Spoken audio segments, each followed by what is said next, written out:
Call the meeting to order at 6:35. Got it. Okay, public comments, any? Okay, hearing none, we'll move on to approval of minutes from January 27th. I have some amendments to the minutes, but I will move to, well, let's discuss those amendments first, and then we can move to amend. Josh, can you share those? Yep, working on it. Thank you. I'm never sure. So very quickly, I had, thank you, Josh, for the minutes. Very well written as usual, but I did have a couple of things that I wanted to have the committee respond to. And so it's easier for me to actually put them up so I can discuss them and people can see them at the same time.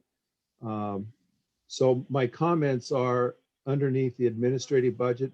We needed to add the budget appears adequate to fund, and I can't read it all because of the way I have my screen set. I'll do it this way. Here we go. Budget appears, the budget appears adequate to fund anticipated revenues for the fiscal year, and that's specific to the administrative budget. So that's number one. And number two, under the High Street Bridge Committee, I suggest adding High Street Ad Hoc Committee to clarify which committee is indicated in the minutes. And under the administrative codes to ministerial, I thought we needed to correct the changes submitted to the town manager in September be put before the town council for consideration and approval. That was a correction or addition. And then the last one, I think, is change starting in 22, okay, for startup money in the amount of 20,000 for the pickleball courts. And I think we needed to change its starting $20,000 from the fund has been spent grading the pickle court. I just needed to, I think I want I'm stumbling. What was said was that the town has already funded the grading, et cetera, for the pickleball court to the tune of $20,000. And I just wanted that to be noted that it came out of the $20,000 came from the fund that was indicated. Right, the 20,000 came from capital funds. Right.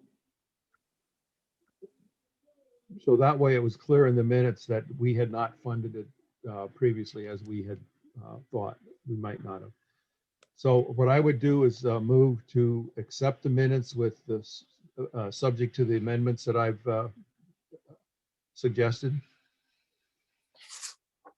I'll second that, Steve. Okay, any discussion? All in favor of accepting the minutes as amended by Carlton? Roll call, Josh? Gina, Yes. Carlton, Yes. Steve, Yes. Jean, Yes, Bill. Bill, you're on mute.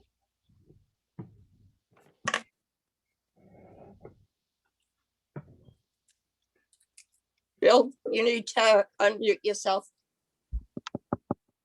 Still muted there. There you go. How's that? Perfect. Yes, good. Gotcha. Thank you. Thank you. The motion was approved. Okay, great, thank you. Okay, the next thing, review of financial reports. I'll entertain, that might take a little longer. We have to set our budget tonight, which should be easy enough, but we also have folks from the church, and we also have the McCowan School presentation. So if the committee would like to take something out of order, I'll entertain a motion for it. I would move to take the McElwain presentation out of order. Okay. Second, I'll second that. Steve. okay. Do we need a roll call for that? Yes, I'll go through real quick. Okay, Gina, yes. Carlton, Yes. Steve, Yes. Jean, yes, Bill. Yes. Thank you. The motion was approved. Great. Okay, Matt and Jenny, you're up. Madam Chairwoman, thank you for seeing us again this evening. We saw some of you last week at the Historic Commission meeting, and so we're happy to be back here in front of the CPC. It's been some time since we've sat with you. Actually, probably a couple of years, and that's just a function of where we are with this overall process, which I'll describe. But I'm here with my colleague Jenny, and she's been working on this project since we started about 3 years ago. So in September of 2017, I believe, the town designated us as the development team. MPZ Development is my company, and Capstone Communities is Jason Korb's company. He can't be with us this evening, but Jenny's here representing Capstone. And we're a joint venture of 2 developers that do a lot of mixed income, mixed use type housing, affordable market rate. We do historic preservation, and we've got a number of projects going currently throughout the Commonwealth. So we do work primarily in the Commonwealth, and we do projects that are anywhere from, I'm doing 5 units in the South End right now, which is a historic rehab, up to 100 units. So that's kind of our market area. And we've been doing this for many, many years. So we're excited to meet the new members of the CPC. We've worked with many of you already on this project. And so I thought I would just take you through the plans once again and give you some updates as it relates to where we are with our closing process, which we're happy to say we're targeting May of this year to close on the construction financing and start the project. So pretty exciting, 3 years in the making. So let me share my screen. Let's see. I have the right. Not seeing what I want here. This one. Let's see. Can everybody see that? no, No, we can see you. Bear with me one sec. Screen 1. Okay, let's see. How's that? okay, Got it. Great. Make it a little bit bigger. Okay, so let me walk you through the McElwain School. So this was a presentation that we put together for the funding agency back in February of last year. The project was awarded resources. I think when we presented this project to you way back when, it was around 25 million. The total project costs have crept up to 28.3 million as we sit here today. So this is not an inexpensive rehabilitation and new construction project. So that said, let me walk you through the elements of the project. Hold on. Yeah, here we go. Can everybody see that? Mhm. Okay. Let me see if this is better. All right. Okay, so the project is located at 250 and 242 Main Street, right outside of Central Square. The abutters are the Housing Authority, Kingswood Village, and some residential abutters. The project, as we envision it, is approximately 57 units total. I don't know why my screen is scrolling that way. Let me see if I can get out of this view.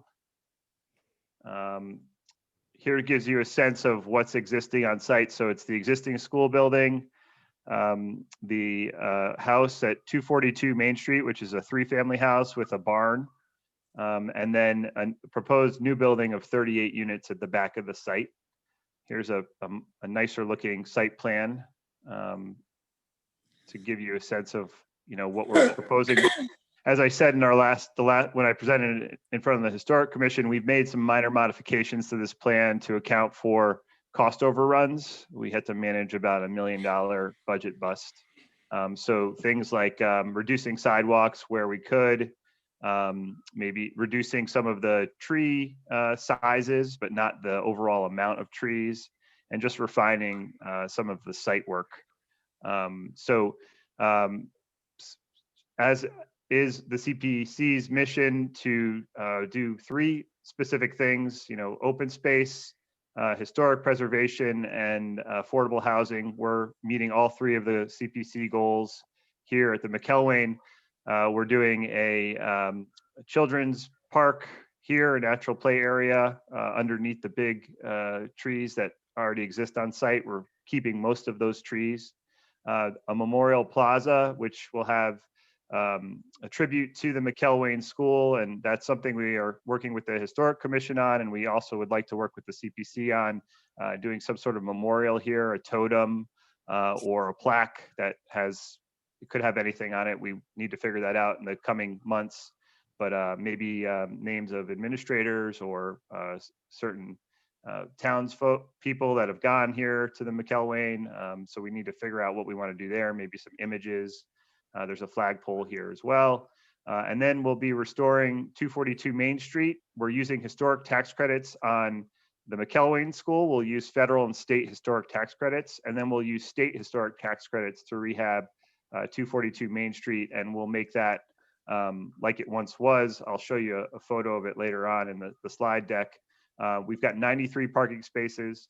There'll be two bedrooms and a 3-bedroom here. The McElwain has a mix of 1s, 2s, and 3s, and then 38 1, 2, and 3 bedrooms in the new building, which is a passive house construction, which is a very green, energy efficient building. The Commonwealth has a net zero energy goal by the end of, I want to say 2050. So this type of building will go a long way. It's got solar panels on the roof, and it's all electric heating and cooling systems. It's very efficient, and it has a very robust insulation barrier. So very little hot and cold energy gets out of the actual structure itself, but it's very energy efficient as it's designed through its mechanical systems. We also have a community room in this building. I'll show you some of the floor plans in a bit. And that'll be available to the community by reservation with the management team. We'll have management on site. And so that's the site plan. Also a dog run, which is for the use of the residents here. It's so we can kind of minimize the amount of dog walking that happens on site. Hopefully people will take their animals back there to do their thing. I'm trying to put that in as casual way as possible, but it's a good way to kind of offer an amenity to the folks on site. And we'll have electric vehicle charging stations here. And that's pretty much the site. Here's a rendering of the rehabilitated school building. We're actually taking what is currently the front and making it the back. So there'll be units here on the lower level, and then units here in the front. And these entryways will actually become preserved as they once were entryways, but they won't be usable to the public. And that's something that the National Park Service likes to see when you do a historic renovation of a building like the McElwain School. And so I'll show you in a coming slide, but we've decided to take the elevator and stair core and move them outside of the building into an addition. And that gives us the ability to kind of really utilize what is the existing fabric of the school. So we'll rehabilitate the hallways and common areas. In the units, there'll still be chalkboards in some locations, as there currently are in the classrooms. We're turning all the classrooms into units, and all of the paneling and the wood and everything that we can save that's historic, we will. So that's that. And so here's a shot of the new construction, the 38 units. This is the entry to that building here. And so the community room is right here at the front of the building. Management offices are here. We have a nice plaza area where folks can sit and enjoy the open space that we are creating here on site. And then another shot of the new building, and you could see the addition that I described to the McElwain, which will have, again, the elevator, stairs, mail room, lobby to that building. So we've taken all of the circulation and put it here. And we've also made the building ADA accessible. So it's fully accessible, handicap accessible, as is this building as well, the new construction. And there's a representation of the addition. The addition, the goal was to create something that was new and had architectural language that paid tribute to the historic school, but didn't mimic it. It's its own standalone structure, but it complements the McElwain quite well. And so here's an existing picture. It was taken actually about 2 years ago. We have since boarded up some of the windows. One of the benefits to having this building here with some broken windows is that airflow happens, so there's not a whole lot of damage to the structure itself. And there was a new roof put on the building, just before it closed. So that's been helpful in keeping the elements out of this building. So it's in pretty good shape. Our structural engineers liked what they saw, so that's good. We'll be putting a new roof on the building. We'll be putting some rooftop equipment up there, but you won't be able to see that from the street. And overall, we'll just be repointing, cleaning up the masonry and making this building beautiful like it once was. We'll also be putting back some signage. We have some historical photos, so we're kind of trying to figure out what might be best for this building. It'll probably end up where it originally was up here, but that's to be determined as we work through the reconstruction process. And then here is a floor plan of this building, of the McElwain. So as you can see, all the circulation in the new addition. This is the first floor going into a hallway. And there's an elevator here that gets you up however many stories or down a half stop because the lower level isn't quite a fully below grade. And these are typical 2-bedroom units here. And then this is the boiler room. So we've divided that into a 1-bedroom unit and a 2-bedroom unit. So that's at the front, what is now the front of the school. Just going up through the building. This is the second floor, a nice unit at the front of the building, those beautiful windows that you see from Main Street. And then a couple more 2-bedrooms. These classrooms worked out pretty well as 2-bedroom units. So that's what we put there. And then here's a rendering of what the lobby might look like, looking back into the corridor of the existing building. And then unit layouts, so kitchen and bath for the school building. We tried to pick some historically appropriate lighting fixtures and cabinetry and flooring that matches, with kind of the historic nature of the building. And then the new construction. So as I described, management offices here, the community room at the front of the building, and then there'll be kind of a door here that separates the private spaces, the residences. But once we get through COVID and all, I imagine we'll have community meetings again in person. So this could make a great spot for community meetings or birthday parties or anything that the residents here want to use it for. But also if there's groups like the CPC that might like to have their meeting here, that can certainly be accommodated. There's a restroom that's available to the public. And we'll also manage the building out of this location. So there'll be an on-site property manager, probably a few days a week, and then a full-time maintenance person to oversee the site, make sure it's clean, and buildings will be also managed by those people. So they'll have staff available to help them, snow removal, things of that nature. And moving up through the building, more units, again, 1s, 2s, and 3-bedroom units here. And then here's a rendering of what that common room might look like. There's a kitchenette area back here that you can't see, and some shuffleboard and nice seating areas for people to congregate. And then a typical kitchen and bath in the new construction building. A different kind of aesthetic, but still keeping with that modern yet historic idea. So this is what we've decided for these units. And then 242 Main Street. So this is an existing picture of what it looks like today. We'll be taking off all of the aluminum siding, putting a new roof on it, new mechanical systems, new plumbing, reconfiguring this unit to be a 3-bedroom. They're currently all 2 bedrooms. We've vacated the building, and as of the end of March, it'll be, we've gotten 2 of the units vacated, and by the end of March, it'll be 100% vacated. We've winterized the units that are empty now, and so we'll look to start construction on that as soon as possible. We'll also be rehabilitating the barn structure in the back here. New siding, we'll take off the aluminum, new garage door, and making sure it's structurally sound. That's one issue we found with this building. It had some structural issues. So we'll be taking care of that. And again, new site work across the site. Just some floor plans of the house, existing a 2-bedroom here. Again, this is a 3-bedroom in the back. And then there's a unit on the upper floor that we're going to be rehabilitating as well. So that's pretty much all I have for presentation. Happy to take any questions, talk about next steps. Just schedule wise, we're planning for a construction closing, full financial closing in May.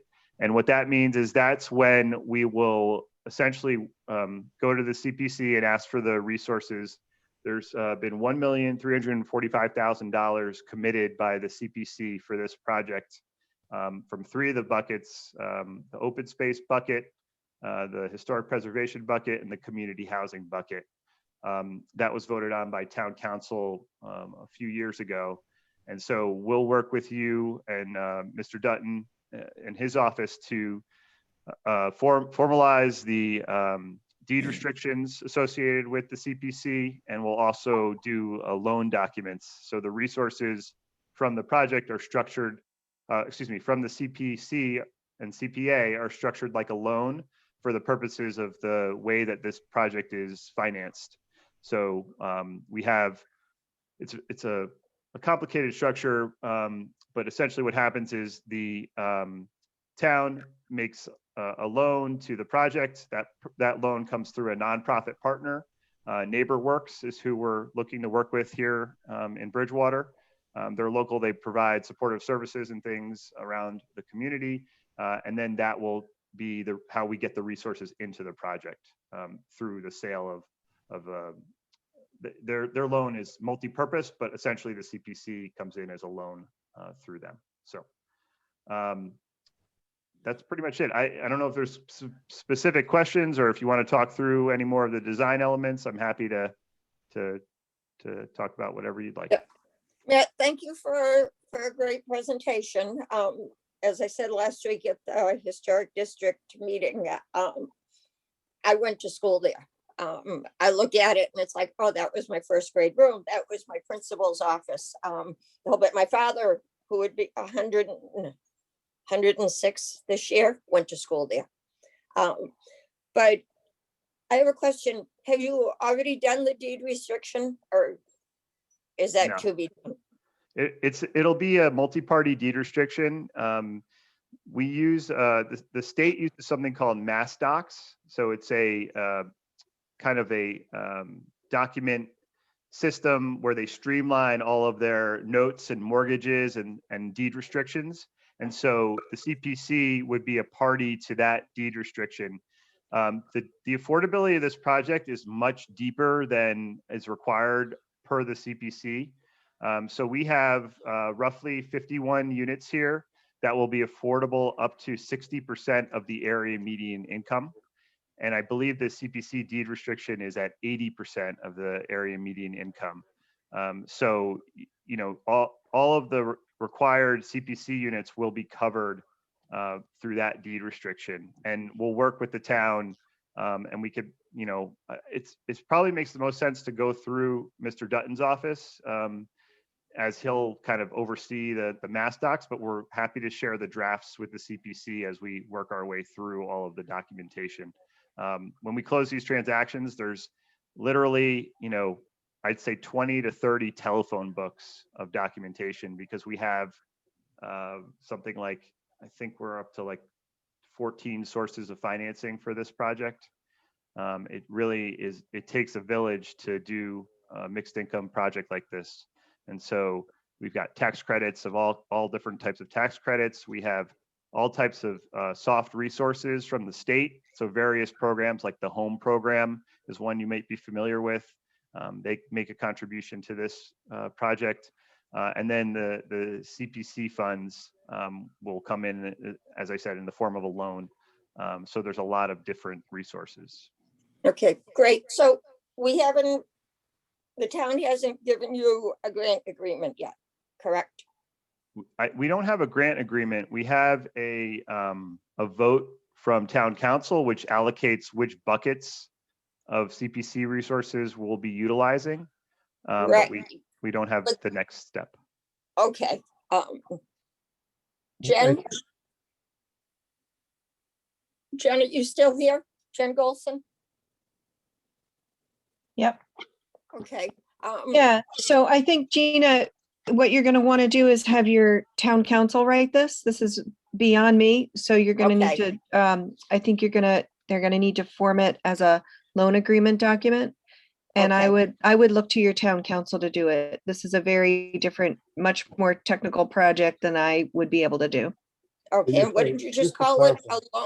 A loan what agreement? It'll be a loan agreement. Yeah. Just To a loan. And it'll be clarify- structured, the town council or the town attorney rather will just Thank work you. closely with the developer to structure it in the way that it needs to be structured. Okay, sounds good. Carlton, did you have something to add to No, I that? was going to ask the same questions again. I appreciate that you guys coming out. I want to understand the buckets, how much of the money that the town has appropriated would go to historic, how much to housing, and how much to open space. Because Sure. in our world, we need to track that. Even though it's a loan from the town, CPC is obligated to track expenditures and kind of check on those and ensure, not I, but EN, ensure things are done the way the money was supposed to be spent. That's something Sure. we're working on right now, but I want to make sure the CPC is engaged with the town attorney and get clarity. So let me just share what I have from the process we went through. And I'll forward this document to you. It should be on file with the town. So this is the vote and the buckets of resources that were allocated. So community housing, 726,885, open space, 135,000, and then undesignated fund, 483,115. So I misspoke before. I thought it was the historic bucket, but it is the undesignated, for a total of 1,345,000. Right, and that, excuse me, that undesignated will actually, when it's paid, will be listed as historic. It's just that historic, when it was decided, there probably wasn't enough money in historic, so they took it from undesignated. But our town accountant's office will make sure it's reported as historic preservation. Gina, I don't think they can report it any other way than that it's approved here by the town council. I think we need No, to. when- I think when we they need- pay- I think we need to have a discussion about what's going to come out of historic. okay, I believe that it can be paid because that's how we actually said for the church. I think we said from undesignated, but it will be marked as, it will get reported to the state as historic. That's fine. I just want the town attorney to clarify for me. Okay, So I can pass that document on to Steve or anybody that has, I have their email, and you can check in with the town on it. I recognize this was done a long time ago, so maybe things have changed, but typically it has to be the way it was voted. okay, if you want to shoot it to, we have Steve's email and he can forward it to me. Absolutely. Okay, Steve? Yep. That sounds good. Okay, great. I have some questions about the design. Are we at that point yet, or are we still dealing with the financial part of the No, we're past financial. Okay. You what, Okay. sorry? Shoot, go ahead with your Yeah, questions. yeah, the Copper Beech there beside the Greek Revival House, I assume that's staying. I can't imagine that would be removed. So we have an arborist that we hired to review all of his trees on site. Yeah. And Plant Healthcare Associates is the firm. We have a full report that they did. They basically told us which trees were healthy enough to survive, and how to care for the trees that are healthy enough to survive vis-a-vis for a fertilization program, but also through cabling if necessary. So we can provide that plan so you can see what we're planning to do, but let me share the plan again. So Yeah, it would be a sacrilege to remove a Copper Beech. I don't know if you would be allowed by state law to remove a Copper Beech. I mean, they are specimen trees which were planted around town at the end of the 19th century, the beginning of the 20th century. They're very important. And we only have about 20 or 15 or 20 or so in town. So as I said, if it was healthy enough to, where exactly are you speaking about? Here? It's directly beside the house because I saw the part of it in your image of the house. To the south of the house. Yes. Yes. Yeah, there it is. This on the left, that's a Copper Beech. This tree? Yeah. This is a pine tree. Well, there's a Copper Beech around there somewhere, I'm sure, because I've seen it. Maybe I'm thinking of, I hope it's not a Copper Beech there, but if there is, we do have to guard it. I'm pretty familiar with the Copper Beech species, just because my mother loved them, as you know, when I was a kid. So we had one at our house. Maybe it's gone up the street a little bit. I'm It not may be. sure. It may be up the street, so that would solve that issue. Yeah, I'm looking at the tree protection report right now, and they named the tree inventory, and it doesn't look like they named a Copper Beech, so maybe it is up the street. Okay, good. That's good. Yeah. So that won't be a problem. Yeah. I have a question about the design of the new building. I know you said there were architectural echoes in the design of the new building, but I imagine it's going to be a challenge to try to to bring together architecturally and aesthetically a Greek Revival house, which is that 242 Main Street, with that, is that a 1920s building or a 1910 building, the McElwain School? 1880, I believe. Oh, that early, 1880. Yeah. And the house as well, similar vintage. Jennifer, did you want to add to this conversation? Yeah, I'm sorry to interrupt, but I sometimes I need to act as the police, and I hate this part of my job, but I just wanted to remind the CPC that their purview is really to talk about the next steps in terms of getting the loan agreement done. You've already approved the project, and this committee's responsibility is not about design or design review. So I just wanted to make sure that I think any questions of clarification are perfectly fine in a public meeting, but I just want to be careful that we're not overstepping into a design review role. Yeah, well, Thanks, Jen. I hope somebody is doing a design review because it is a very unattractive building as it's being designed. And Okay, I mean, That's I not know our- that it's a matter of de gestibus non disputandum est, but as a citizen of the town, I think it's very important on a street, on that main street where there really are some fine houses, that we have a building that we're not ashamed of, and a building that's not going to look unattractive. It's not going to weather well, in 20 or 30 years. So we do not have a design board, review board in town, and it's very unfortunate that we don't.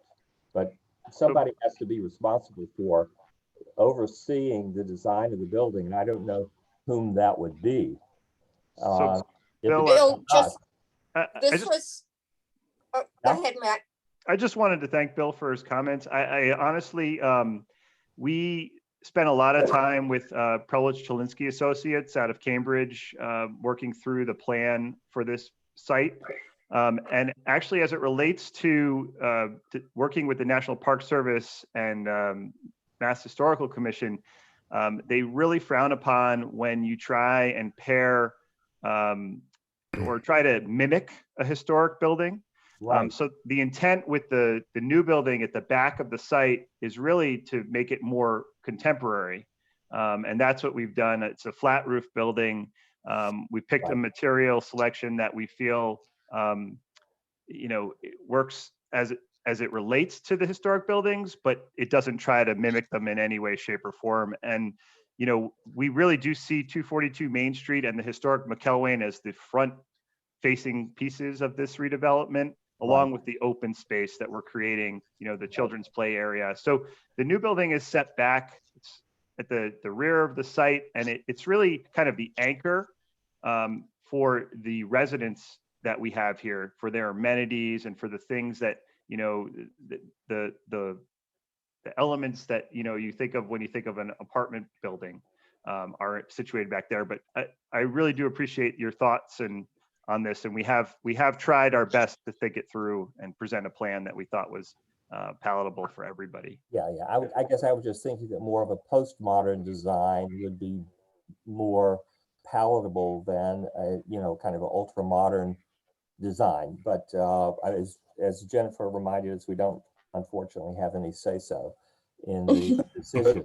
I just want to interrupt for a second. Bill Smith is our chair of our Historic District Commission, which is in the downtown part of the Bridgewater. So he's quite familiar with historical things. So he speaks with knowledge of that. But I think I want to move us on.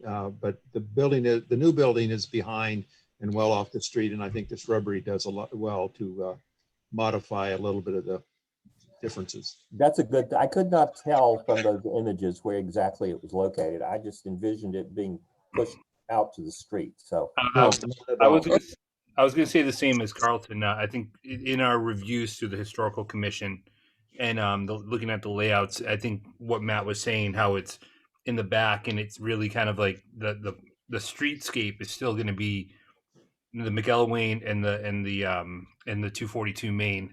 So I agree with what Matt and what Carlton were saying, that I don't think it's going to interrupt it. I don't think it's going to hurt the look of Main Street at all.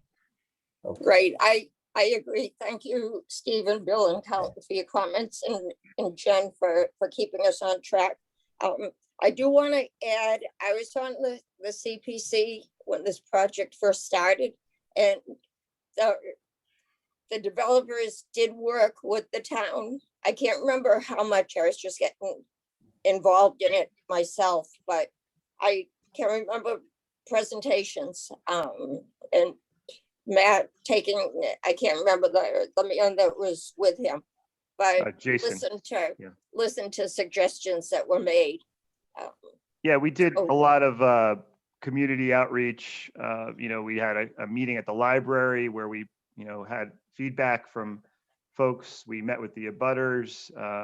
We had many town council meetings about this project. And then ultimately we went through the ZBA to get the approval of the comprehensive permit. And we've been working with all of the town departments throughout. So yes, it's been a very robust public process. I want to. That's mixed zoning on that street, isn't it? As I recall. The zoning isn't technically applicable here, as we did a comprehensive permit. I see. Okay, yeah. So it was kind of the 3.5 acres that the sites, it makes up the site.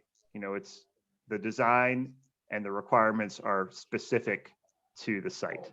I want to say the development team has probably been one of the most cooperative and involved with the community developers that I've ever seen in town. And I appreciate that, because they have really considered our history, our desires, and their desires, and tried to merge them into this, what I consider an exceptional plan. So I think the main thing right now is getting that purchase and sale, PNS, purchase and sales in place, seeing them break ground and getting basically the documents that the CPC needs to have in order to do our role, which is more monitoring and follow-up. The town, we're supposed to check everything that goes on, quite frankly, by state law. So we just want to be engaged at that level of monitoring.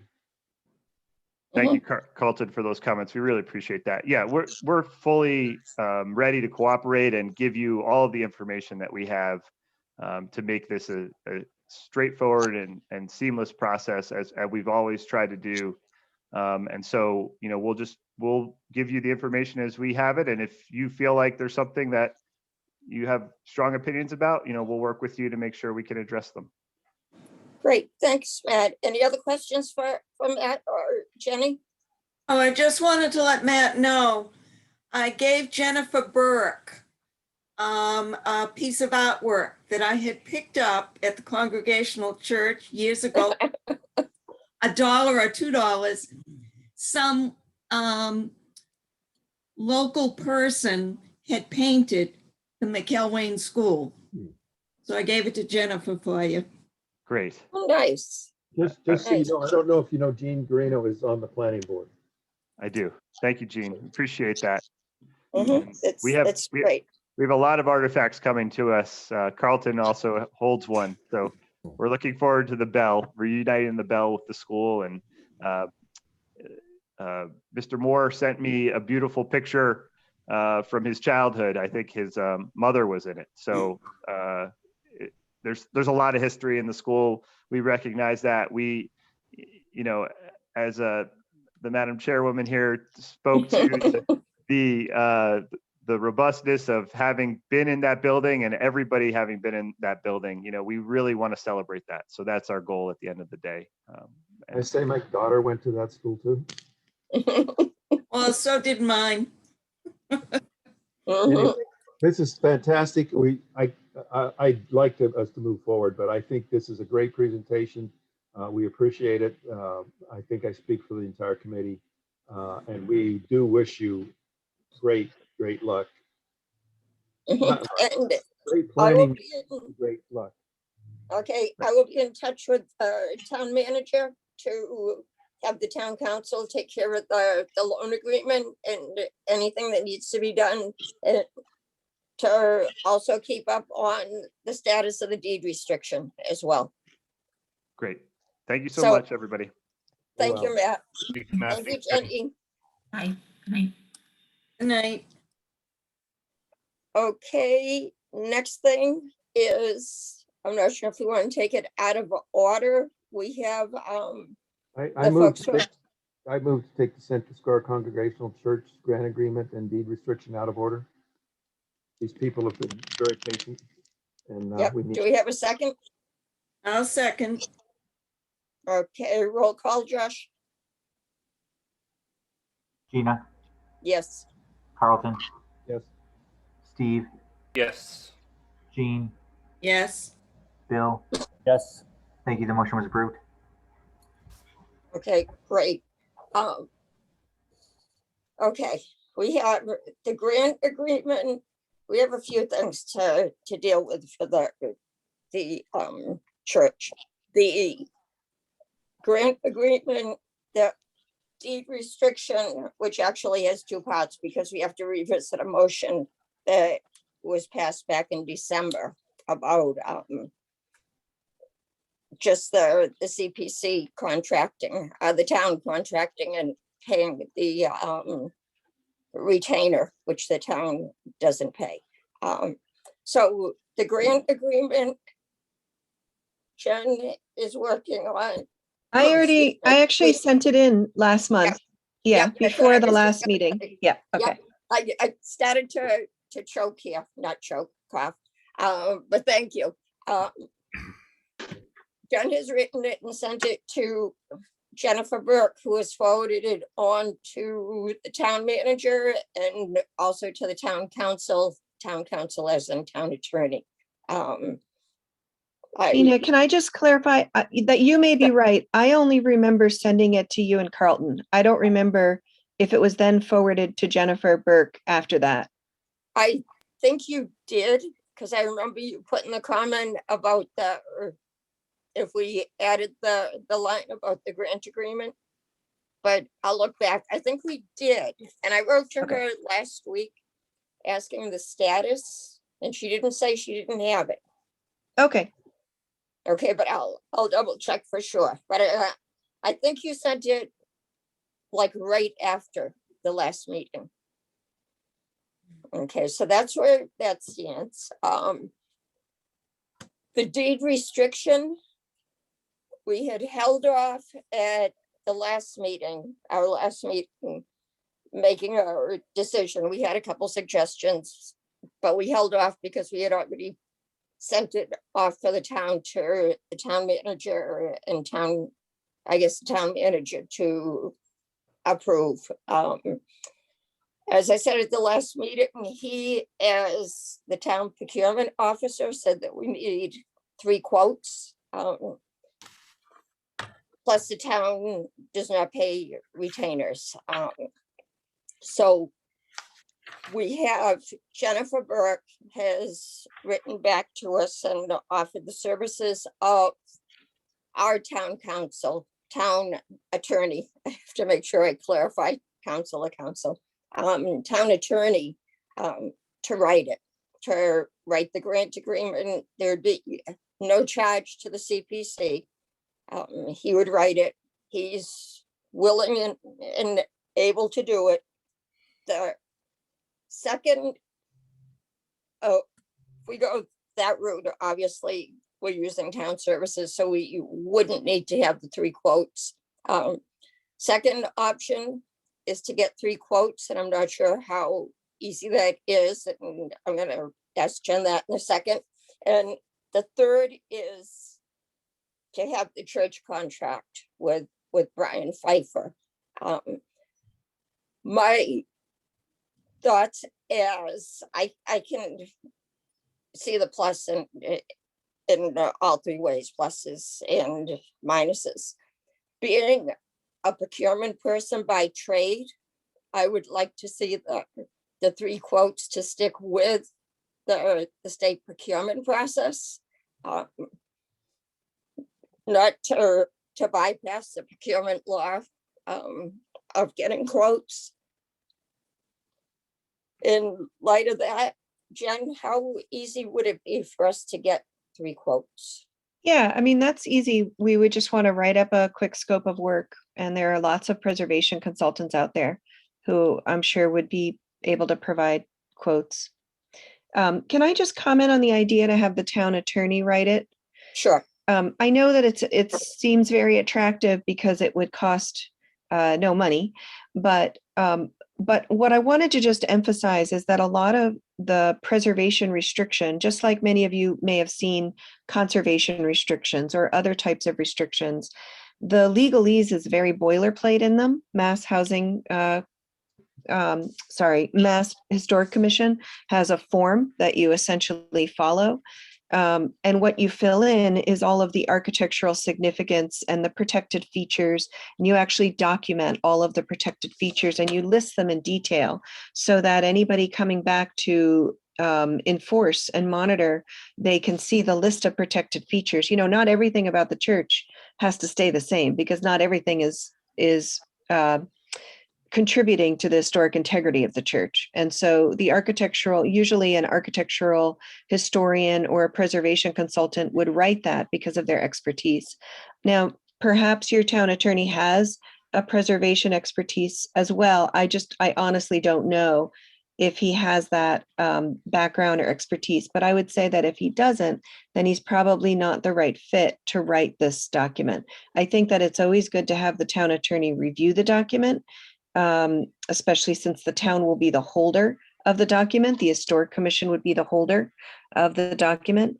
But I think that typically they are written by a preservation consultant or an architectural historian, so they can really detail each protected feature and then document it as well in the exhibits.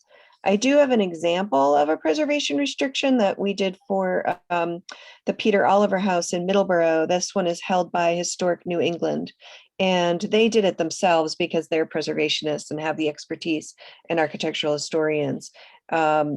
So if anybody wants to see that, I'm happy to either show you now or send it around, but I don't have all the exhibits, but the body of the document refers to the documentary photographs, which are extensive, and then the land restrictions, which you look at what's historic about the landscape, if anything, and what would be protected in the landscape elements. And then you look at the exterior restrictions and you look at all of the architectural details and list them one by one, what would be protected.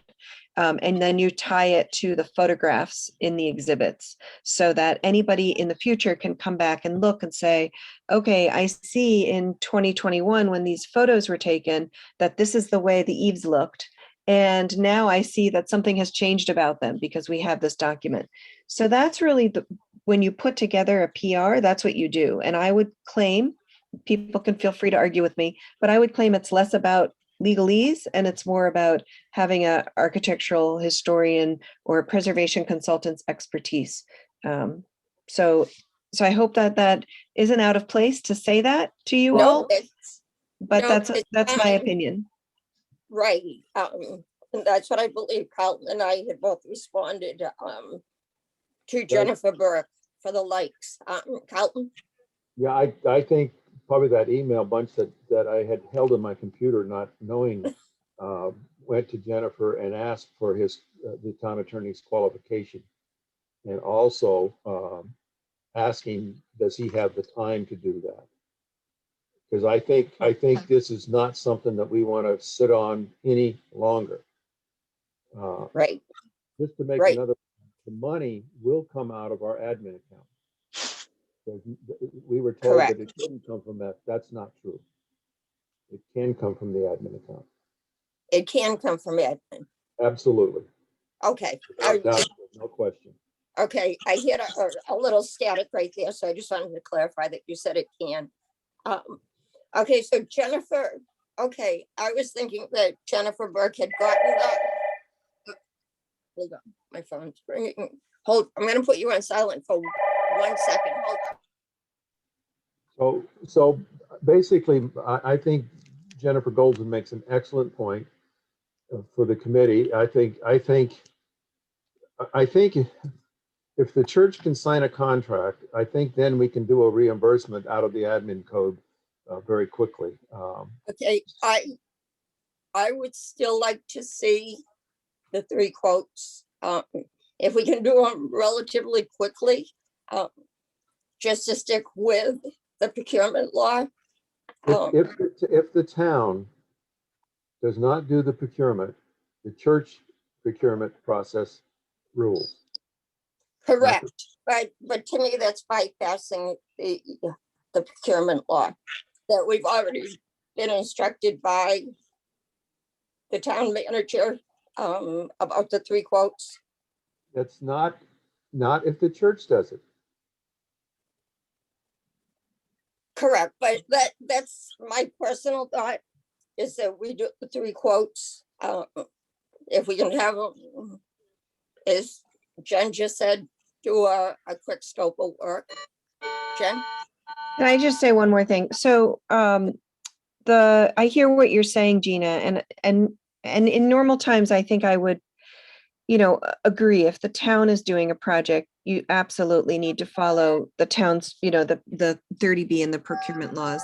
But because this is a project by a private nonprofit organization, they're not following public bidding or procurement laws when they hire the contractors or when they hire any other entities who are going to help them complete this project. So I would argue that would go under the same category. Now, Brian I've known Brian for a long time, and I don't want you to think that I'm advocating for him because I'm friendly with him for years and years. I'm not. I just really think that this process should move along. It's been many months that we've been talking about grant agreements and preservation restrictions. And if you are able to just authorize the church to hire Brian, they'll submit an invoice or they'll submit a reimbursement, basically request just like they will with the construction. And then you essentially pay that and reimburse them. And that's how you do all of the other private entities that are doing projects. Can we set that Right, up? and it's ironic because as I was thinking about this, I did start thinking about they hire contractors and they don't do the procurement. So it was one of those, like the domino, one thought led to the next thought, which led to the next thought. Not saying the thoughts were right or wrong, but they So, just went on.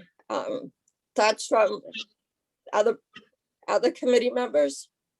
I think Jennifer makes a valid point, and we should go with her suggestion. Same. Okay, anyone else? may I ask the church if you're willing and able, if Brian will not waive his retainer fee, but the CPC votes, retains our vote to fund this project, can you swing that, or do we, or not? Because right now, we can't front you the $1,000. I think Brian said that he will not hold, he wants the retainer of $1,000. Okay, And so, no, the church can go ahead and pay that if you would give me something in writing saying that you will reimburse us Brian's fees. The $1,000 retainer plus the, I guess would be $5,500 after that. And if you could send me something like that, Gina, that I could give to my church treasurer, then. okay, I can do that. Before we take a motion on this, I'm not sure what the proper term is, if it's to rescind a vote, because back on our December meeting, it was motioned and seconded that the CPC authorize $6,500 from the CPC's administrative fund for payment to Brian Pfeiffer to conduct the preservation deed restriction for the Central Square Congregational Church, with $1,000 to be paid upfront by the town of Bridgewater. That motion was seconded and approved unanimously. You know, I think the rule, typically, because we've closed the meeting, I think we can do a new motion, but typically what you would do is vote to reconsider the motion. And the Okay, motion passes, and then you can amend the motion and redo it. But I'm not sure that that's the legitimate way here, whether you can just. I would say yes, it would be, because otherwise we'd have two votes out there that kind of contradict each other. We would have to vote to cancel the other vote. Right, that's why I said like, I wasn't sure if rescind, Jen, your thoughts? Yeah, it's not so much about the rescinding, but when you do take a vote, you know, and I don't want to make it harder for the church, but I still think that the town can't reimburse that $1,000 retainer until the work is actually done. You can only pay for work that's done. So when the project is done, the church will submit the invoice for the whole amount, including the retainer, but the PR will have been written by then.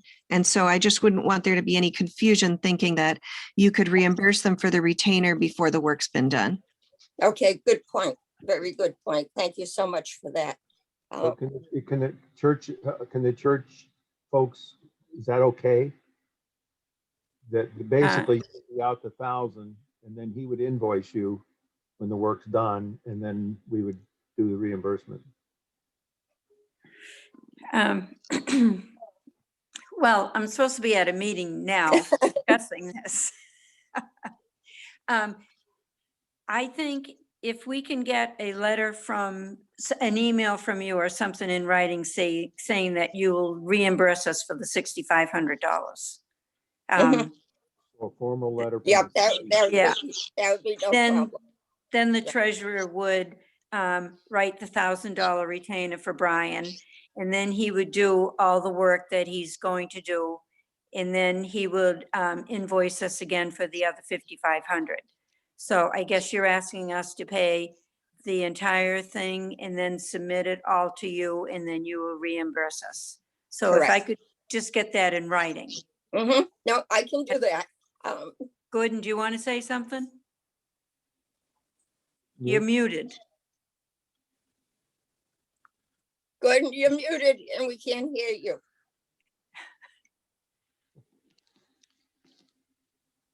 Lower left. Okay. There you are. It also should include an additional money that Brian has leaves us out on the hook, saying that he might charge us more than the 6,500. So the church we can't be held liable for that. Well, what I would say is our vote would be is up to 6,500. And if you go above and beyond that, I'm not sure how to handle that, to be honest with you. Jen might have some feedback. You're saying if he can't meet the terms of his contract, because I think the contract says he would do it for 6,500, right? It does, but there's something else written in his contract. If he needs to examine more things or write more things, or Oh, I then see. he charges by the hour. I think if that's the case, then you'd have to, before you authorize him to do that, he'll need to ask your permission before he exceeds the contract. Then you'll have to come back to the CPC and say that he wasn't able to complete and I would get a new estimate from him, because it's hard to just commit to a, unknown amount of hours after that. Yeah. And I would think need he another has- vote. Yeah, Yeah. he has stated that, and that he would come to us and let us know that he would have to put more time into it. Yeah. Okay. Way to talk about that. And where this was coming from the administrative monies, we had to kind of be a little on the cautious side. Right, because we weren't sure how much money we had. But we're coming into a new year on July 1st. Correct. Don't didn't somebody say the administrative monies? If They don't roll you over. don't spend, they don't get held, they don't get carried over. They go back to the general fund, but we will have a new administrative budget on July 1st. Yeah. Right. And then we have a new year to Use it. end. Yeah. Okay, so, New year of charges. right, So- so So it's a before not to we, exceed- it's a fixed cost, not to exceed contract. And the Right. letter has to state that. okay. Backing up just a bit, I would like to entertain a motion to my mind just went blank, to reconsider the vote that was taken on December 17th. So moved. Okay, I'll second, I'll second. okay. Any I just discussion? did your name in a second. What was that, Josh? I just need her, Jean to state her name when she seconds. Oh, That was Joan. Joan. Oh, I'm Joan sorry. is second. Joan. Hi, Joan. Hi, Josh. hi, Joan. Do you think, Um, do you think the motion needs to be a little more specific? Okay, right now, Bill, Motion- we're just motion is reconsidering the motion that was passed in The December, motion saying that the regard- town could, Yeah, the motion regarding the paying the retainer for the preservation restriction, is that what that was what the motion? No, we have to simply vote to reconsider the entire motion. And Right. then, if we get reconsideration, we can come back and amend it and remove that language. And that was the only motion that was voted on on December 17th, I take it? Well, Um, the motion is relative to the administrative spending of administrative funds for church deed restriction. right, good, thank you, because there were other motions that night for other, and votes on other things. Yeah. Okay, any more discussion? Okay, you're all in favor of reconsidering the motion dealing with the preservation deed restriction from December 17th. I'll go Roll through. call. Tina, Yes. Carlton, Yes. Steve, Yes. Jean, Yes. William, Yes. Joan. Yes. Thank you. The motion was approved. Okay, great. Thanks, Josh. Okay, now I would like to amend the motion of December 17th regarding the administrative funds expenditure to remove the pay the retainer and keep everything else in place. okay, do we want to be specific in there and about, we should be specific about the church contracting and it will be reimbursed with a full amount of 6,500? That's good. Okay. Can you format that, Josh? Yeah, I have a note to just go back to the video and get all that. Okay. Okay, the- so we're taking out the part about paying the $1,000. We don't have a second to the motion. I second it. I'm sorry, I didn't hear you. I just need names when you guys. know. Okay, just have to say your name, Bill. Bill Smith. Thank you. So I would accept the friendly amendment to include the details that, which I can't repeat right now, that Gina added in. Maybe Josh could repeat the motion.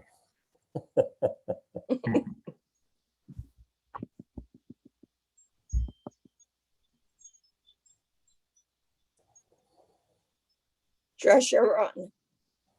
Oh, I just have notes to go back.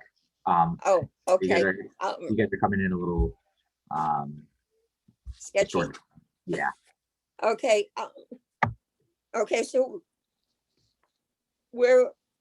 this is the motion we had before, and I'll just change it on my paper here. That the Let me- CPC authorize, how about authorize $6,500 from the CPC's administrative funds, the payment to Brian Pfeiffer to conduct the preservation deed restriction for the Central Square Congregational Church. Or authorize the Central Square Congregational Church to contract with Brian Pfeiffer to conduct the preservation deed restriction to be authorize the church to contract in the amount of $6,500. Then the rest of what I said to be reimbursed by the town of Bridgewater. Does that make sense? Upon completion of the project. Okay, Good. okay, so we're I'm not sure authorizing the that, I'm not sure that we should include Brian's name in there because that's we're telling them who to go to. So I think the motion should say simply that the town of CPC will reimburse the church in the amount of not to exceed $6,500 on completion of the project. Who they hire is up to them. Okay, because the last time we actually had his name in there. I don't think. it was Okay, so right. we're authorizing $6,500 to be taken from CPC's administration fund to reimburse the church for the preservation deed restriction. Does that sound okay, short and sweet? Yeah, I'm fine with it. I hopefully that Josh can reconstruct it well. Okay. Okay. We have a motion and a second. Any discussion? Good. Can I just read in the contract, because it's going to put the church in a type situation. The contract with Brian would said, I offer an estimate rather than a fixed price as As review and revision process may vary if the church should not accept and should substantially modify the scope of protected features that I recommended based on past experiences with the preservation restrictions of Massachusetts. So if we get up to the point where he's completed the 6,500, but he can't go any further, we in the church don't have additional money beyond that. So we're going to say all stop, but he won't be able to say he's completed the work. So you probably wouldn't give us the 6,500. So we're kind of caught in the middle. Yeah, Gordon, do you mind, Madam Chair, if I interject? Nope, go right ahead, Jen. As a consultant myself, I would say that you would want to ask him to strike that, and you would tell him that you only have 65 and we need to get it done for that. And if that means that, I think what he's trying to do is protect himself. If the church is reviewing the document and wants a lot of changes from what he recommends, then he has to do more work to make those changes. And there may be more back and forth with church members. So I think you would want to ensure that you have just a small group of people who are looking at it, and it's up to you who it is. But I would, not put this out to a large committee. I would not solicit 10 or 20 different sets of comments. I would solicit 1 or 2 sets of comments from people who are really leaders in the church to really minimize the back and forth. And I would allow them, really one review. Brian will submit, they review, they get him changes. And if they can keep the changes to, a minimal amount, I think that it's reasonable to say he could stick to that 65 or whatever the number is. He's just trying to protect himself. I'm sure he's had clients that review it and they have multiple people reviewing, giving all sorts of comments, and then there's lots of back and forth. So if you can promise efficiency on your end, I'm sure that you could negotiate with him to strike that and just keep it at a not to exceed amount. Yeah, we sure can try. I mean, one of the other problems I have, anything over $5,000, I have to have the full congregation approve it. So I will have to present it to the full congregation. I can't keep it to small numbers like a cabinet. I just mean reviewing the actual, I don't mean hiring Brian or anything like that. I just mean, or whoever you're going to hire. I just mean the actual preservation document to restrict the comments to a few people. If you want to have 1 person or 2 people designated by your church to collect other people's comments, other people could certainly review the draft document, but I would collect them all into 1 person so they can reconcile. Sometimes you get comments on documents that are contradictory to each other, and it takes more time for the consultant to sort through that. So I would try to make your side of the process as efficient as possible. Then he doesn't feel like he has to protect himself as much. Understood. We can do that. Okay, sounds good. Thanks, Jen.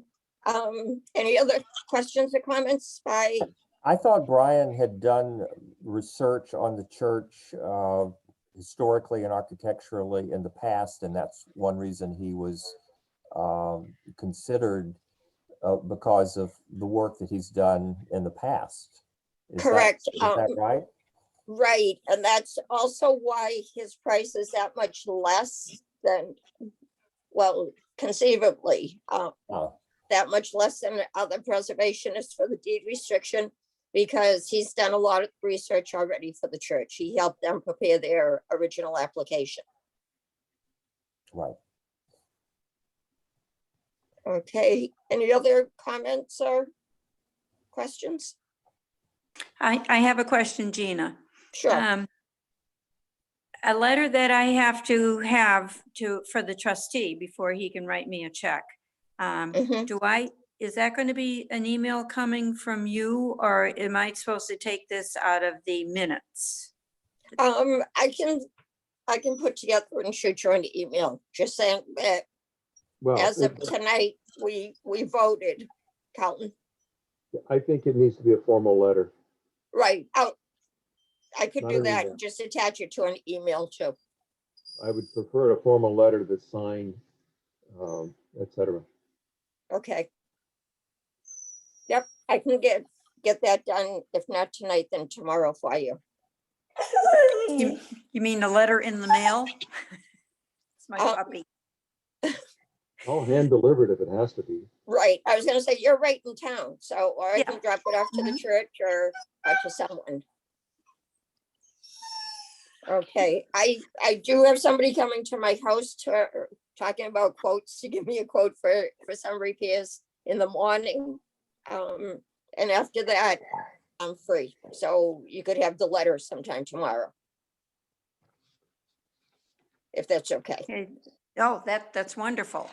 Oh, So- uh-oh. Have we passed the motion? Not yet. No, we're still discussing.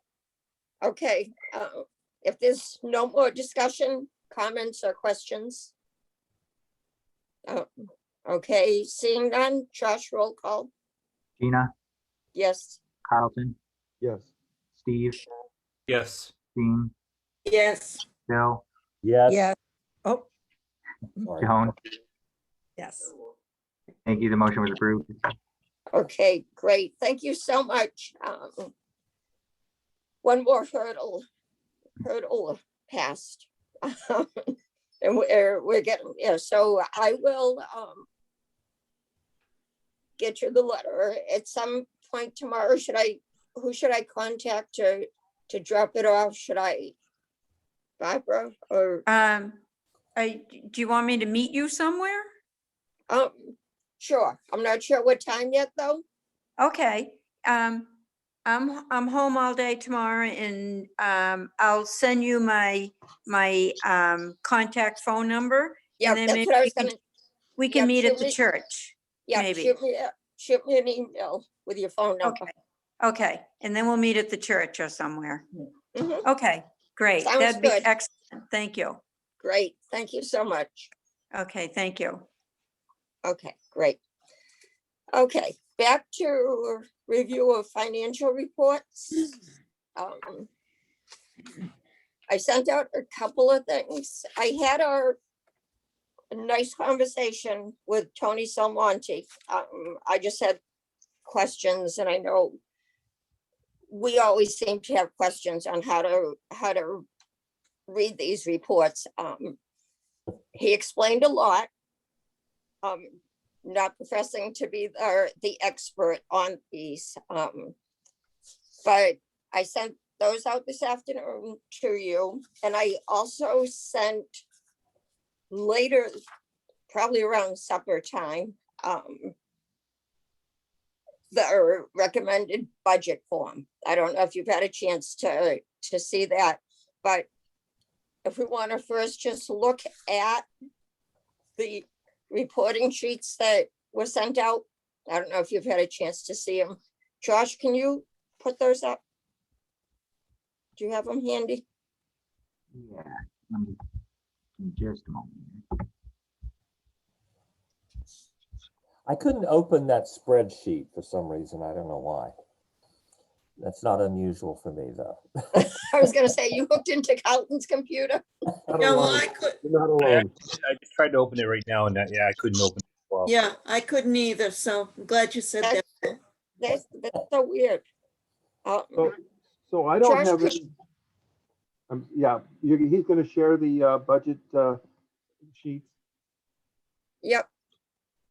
Josh, could you open? If not, I can share it. Yeah, sorry, it's just taking a second here. Okay. It isn't loading for me. I Says you don't know can't what I open did. the workbook. Okay, I'll do it. Hold on.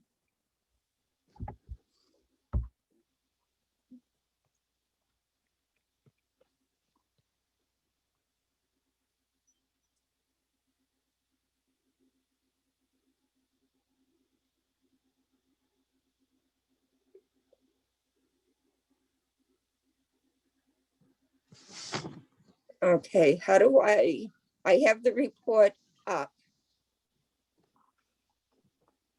I'm just looking, how do I share a screen?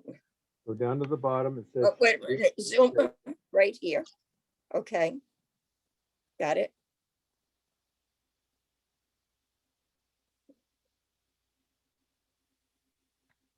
Okay, I just lost the option to,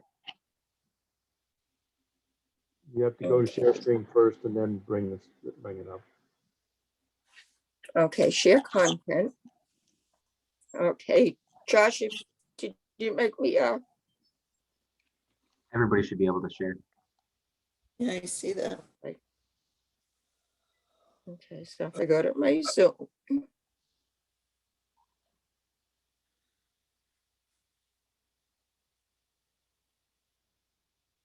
Okay.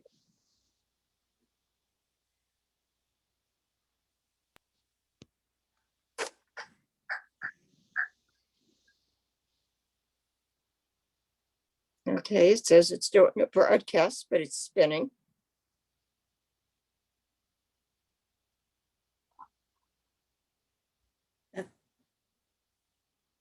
Okay, it says I'm sharing the screen, but I I'm think you chose sharing the wrong nothing. screen.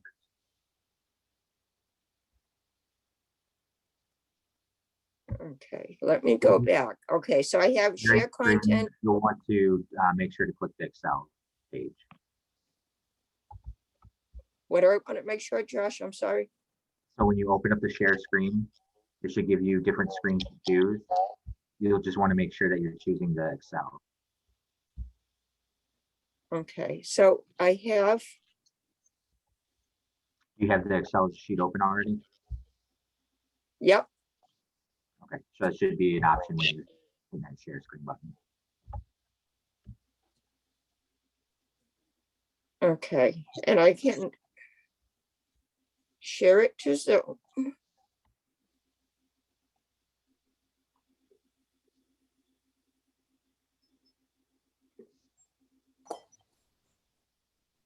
Okay, and it's not. Okay. Is it because I'm not a host? No, it should, I can make you co-host just to be on the safe side, but I made it so anybody could share.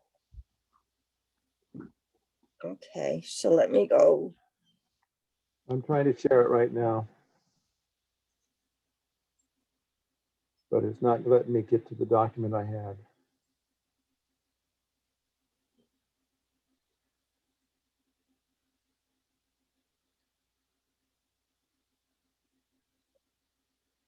Okay. When I have, I've done this before. I don't know why.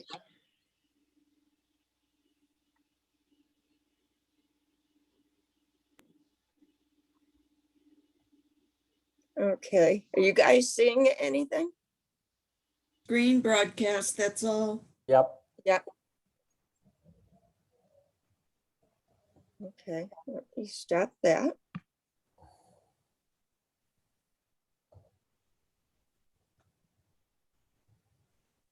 Okay.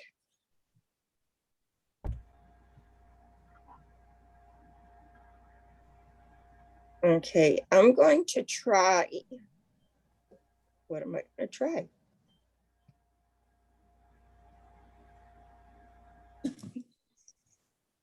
Josh, I'm going to try just sending it to you again. What Okay. Tony sent.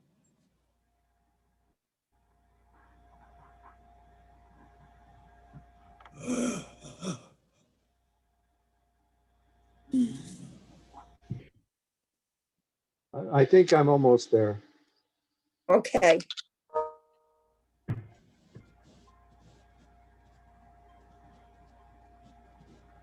There. Can you see it? yep, gotcha. Okay. So that's the CPC reporting revenue to budget actual. And down here is expense to budget. Sorry, I should have brought the other one up first probably, but Okay, let me go back and do that. okay. Yep, I don't know why it wasn't letting me screen share.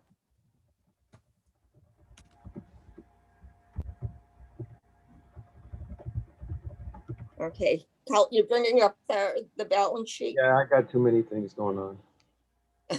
That's they are. okay. You know Hey, me at and least my you got this, computer. at least you got this far. I couldn't get this far.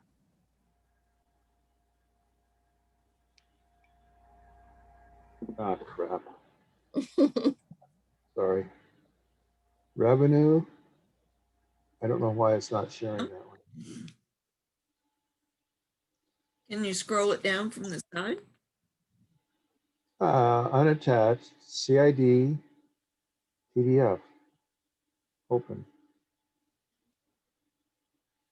Oh, voila, balance sheet. All right, great job. Thank you so much. Yeah, Sorry it took me so long. Okay, no problem. Like I said, at least you got that far. Okay, let me go to that one. Okay, one of the things that I always get mixed up on is under fund balance, the first thing where it says reserve for the CONT appropriation. I always try to make that contract, it's continued appropriation. And that includes the McElwain School for the 1.345 million and also the $200,000 for the church.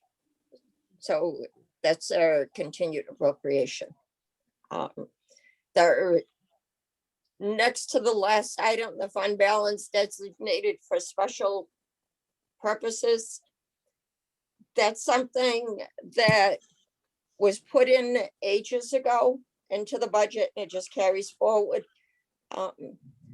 It was put in case we need to pay something from one of our reserve accounts between July 1st and say mid-August, when the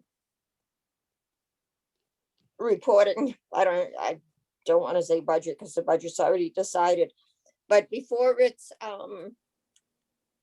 what's the word, Carlton, that I want? Appropriated? Certified. Before everything is certified, we can't touch anything else until the funds are certified. So that's why that 700,000 was put in, just if we needed to pay anything between July 1st, and it's usually mid to late August that everything is certified. Right. So that money's So- just sitting there available, right? Right, it's just making it available for if we need it in that month and a half's time. And we can also access the undesignated fund anytime, right? Not in that month and a half time. Okay, that's fine. Thanks for clarifying. Okay, like, you're welcome. So Right, you the want- special purpose we can use at any time, undesignated, and the others we can't use till the funds are certified. So So, the funds that we have here, there's the set aside for the 1.5 million. Then there's a balance in the CPA reserve for EXP. What is EXP? Housing? ew. Expenses, I have which no clue. probably. Good question. I Yeah. didn't ask him that, And then or if I there's a- did, I didn't write it in my notes. So the open space account has 254,000. The balance of the historic preservation account, designated account, is 231,000. I don't see there, community housing has 222,000 in it. Right, Can you just go back and ask him what the 84,000 for expenses is? That seems- yep, I will. We're actually going to talk again soon, but okay, I will ask him that. So right now we have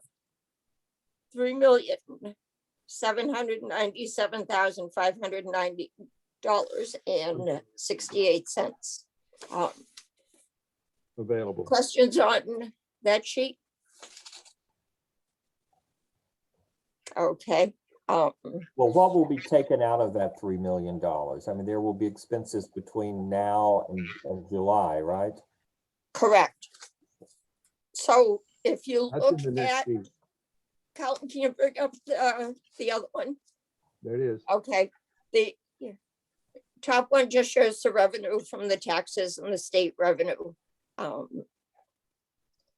it's The also second- showing, it's also showing the projected budget that we set for last year versus the actual, and the things that are in red parentheses are actually positive numbers because that's how accounting works.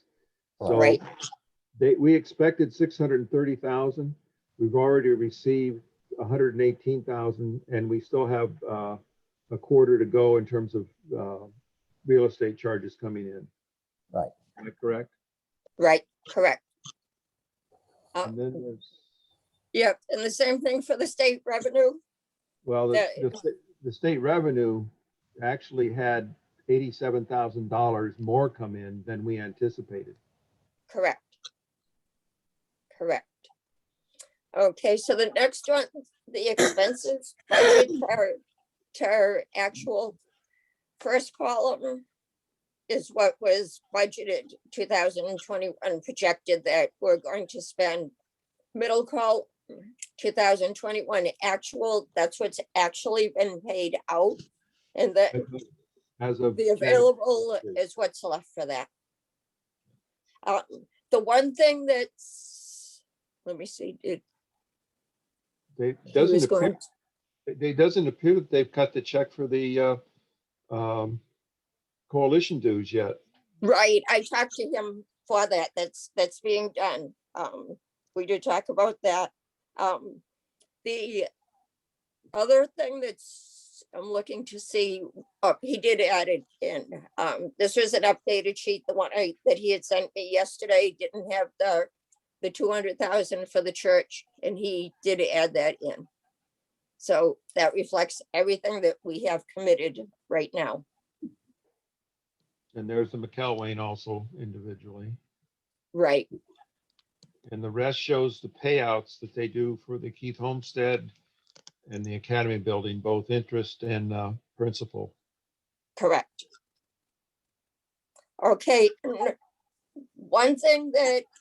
So we have roughly $2 million after these projected budget expenditures. We will have roughly maybe a little less than $2 million in our operating budget. Which, No, that will be paid. sorry, That will probably basically go down to zero except for salaries. Oh. Because we're not sure what we'll spend for salaries. Okay, so say, for example, the Keith Homestead that we just saw. Yeah. The Keith Homestead, I think it showed for interest $2,260. That payment still has to be made for the rest of the year. So Okay. this is just a budget, year-to-date budget, what we budgeted and what's actual. So that's what it's expected expenditures, et cetera. The right one to look at is, why can I not make this work? The right one to look at in terms of available money is this one. So we have cash available, 3,797,000, 3 million. Yeah. Correct.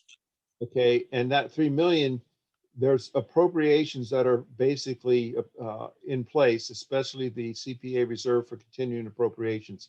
So basically that commitment is taken out. And so we have, I believe, $3.7 million available to us for projects.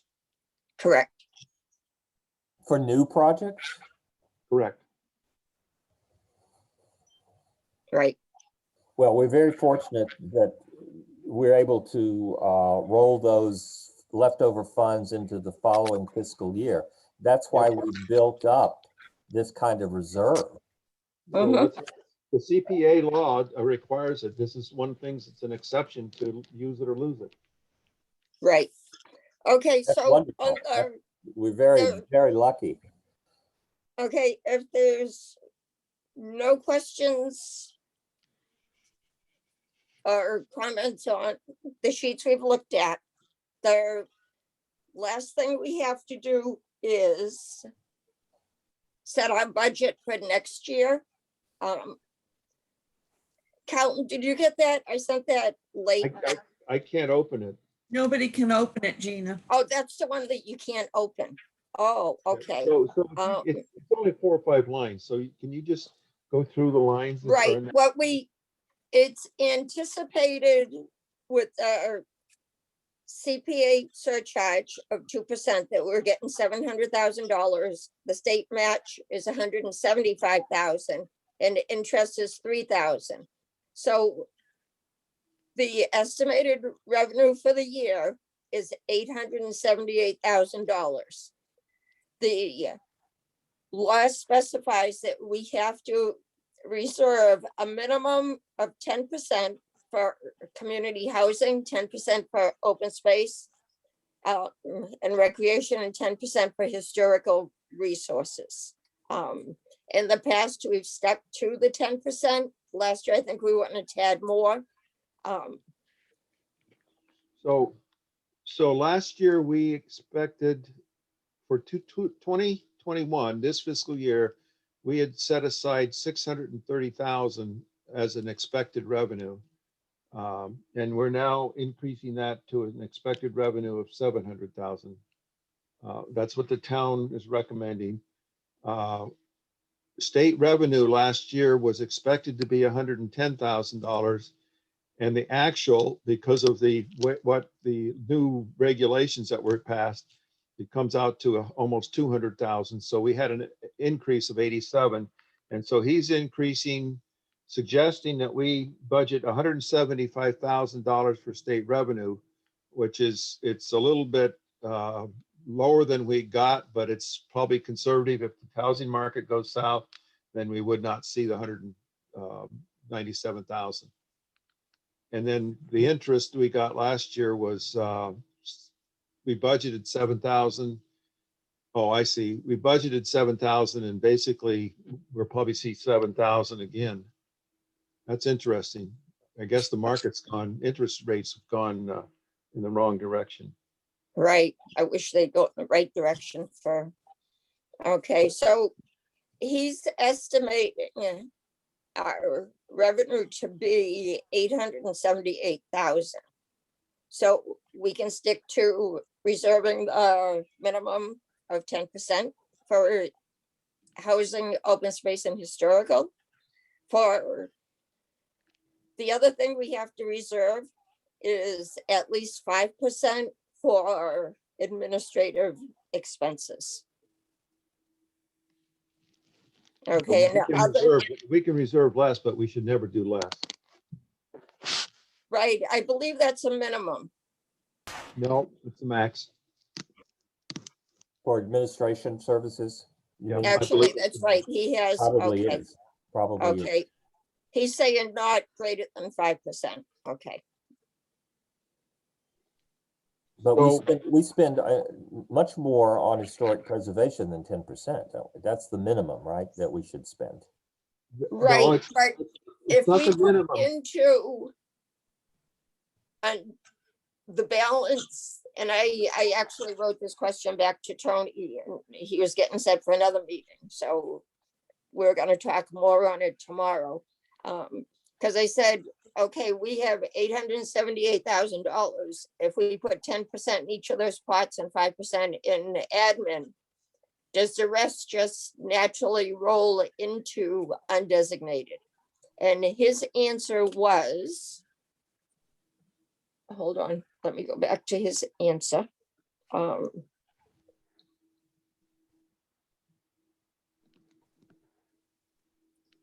Of course, now that I'm looking, I can't find what I'm looking for. Hold on.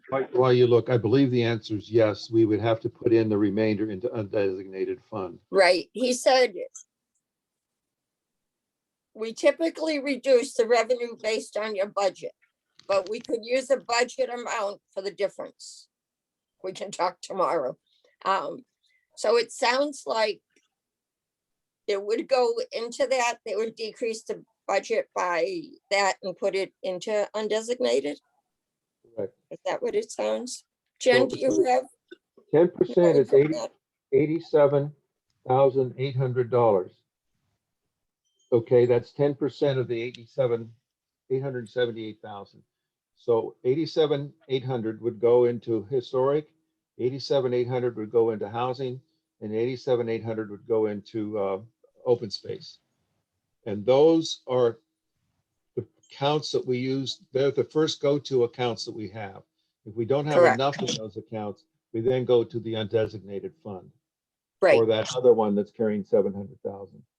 correct.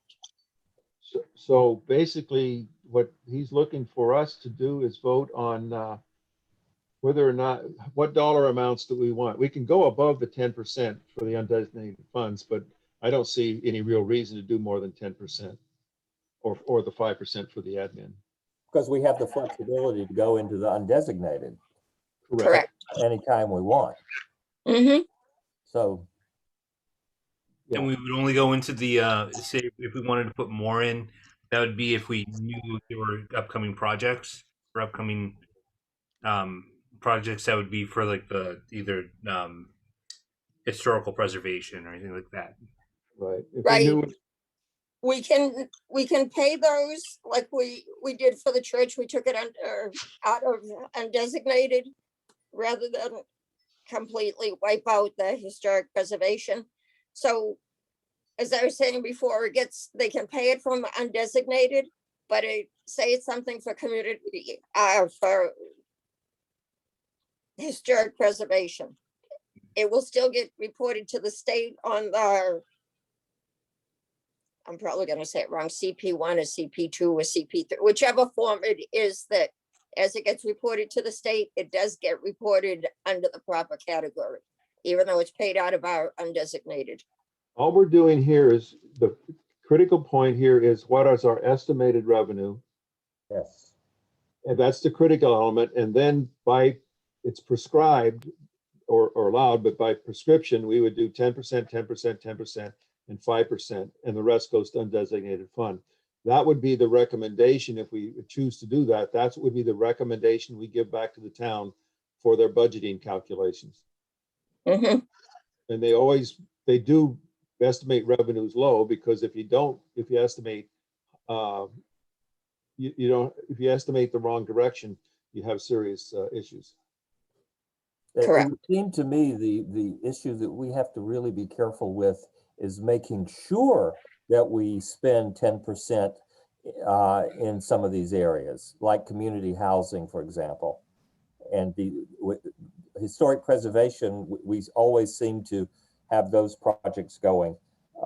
Because if we don't spend the minimum in those three areas, then the state could withhold funding for us, or there would be repercussions if we didn't spend that minimum in those three areas. No, That's what we have to be really careful about. We don't have to spend Yeah. those minimums. We're reserving them for expenses. We don't have to spend them in this year. Ah, okay. Right. Simply budget. It's budgeting, it stays in there, it carries over. And so let's say we have a historic preservation thing that comes in at 300,000. Right. We had 300,000 in that reserve. We can use it first. We should use it first, and then we can get the rest from the other account. So it's strictly budgeting. So we always at least spend 10%. That's what you're saying, those three areas. Reserve. No, we Reserve reserve 10%. 10%. We don't have to, If we Gene? don't get any applications, we don't spend a penny. right, Gene? It's reserved. Just save it in those accounts. Yeah. So Yeah. it's, okay, I see. So we're just Right. reserving in those accounts. Okay. Just a way to Okay, make, I'm sorry, go ahead. no, my thought is to stick with what they're saying, the 10% as the minimum. And the 5%, which would be 43,900 for admin expenses. We just have to break down salaries, services, and general admin expenses. We don't have to break those down in our budget application, though. That's an accounting issue. Okay, So I would move to put forth a total FY22 budget of $878,000. And the second thing I would put in the motion is that CPA funds from the whatever that is allocation of reserves. No, the CPA revenue from the town, the 2% revenue from the town is 700,000. The state estimate for revenue at 175,000 and the interest revenue at $3,000. Mhm. That's the income side. And then I would further in the motion say that we allocate 10% of the $878,000 to the open space reserve, to the housing reserve, and to the historical reserve. And 5% to, and I don't know the number, 5% 43,900. to the admin account. Anything left over after that goes to the undesignated reserve. That seems simple and straightforward. Yes. Mhm. Okay, do we have Need a second. I'll second that, Steve. okay, we have, for discussion, I wish you guys could see this. I'll try to share it again. We do have a debt service. He's showing on here for the Academy building. Principal and interest, and Keith Homestead principal of interest that we still owe 393,770. So we need to include in this motion that it, the finance department's numbers for paying off the Keith Homestead and interest and the account paying off the Academy building and with its interest would be included in that budget item. Okay, Is that what you're saying? I think so. Okay, so we have in your motion about the revenue, 878,000, the 10% allocation to reserves for the 3 accounts, 5% for admin, and also to pay off the balance, the debt service. Is that for, is that for, Whatever. I'm sorry, Bob. Go ahead. is that for next fiscal year? It's for FY22, but I noticed in that sheet, it said that we were paying off the Keith House in 2026. That's correct. So Right. are we we paying the have- whole thing off in 22, or is that just the yearly?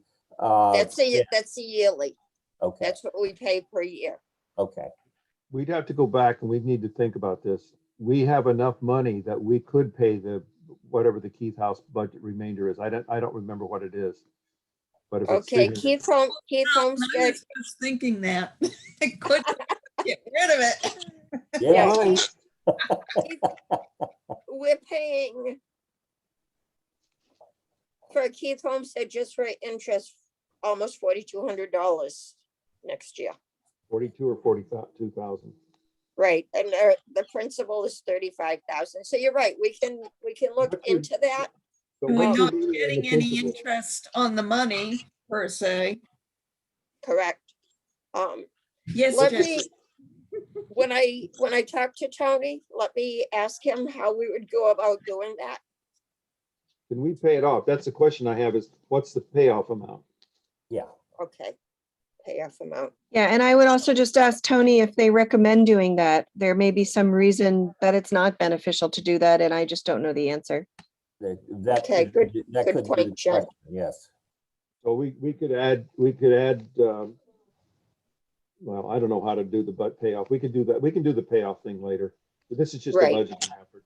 Yeah, Right. I could investigate that. Okay, that was a good point, Jen, that there may be a reason not to do it. We may not even be allowed to do it, actually. But That that's may a be a contract that we can't, break. Correct. but it's a bond. So I think you can pay bonds off early, but let's find out. It would be Yeah. nice. Okay. Hold on again, I'm sorry.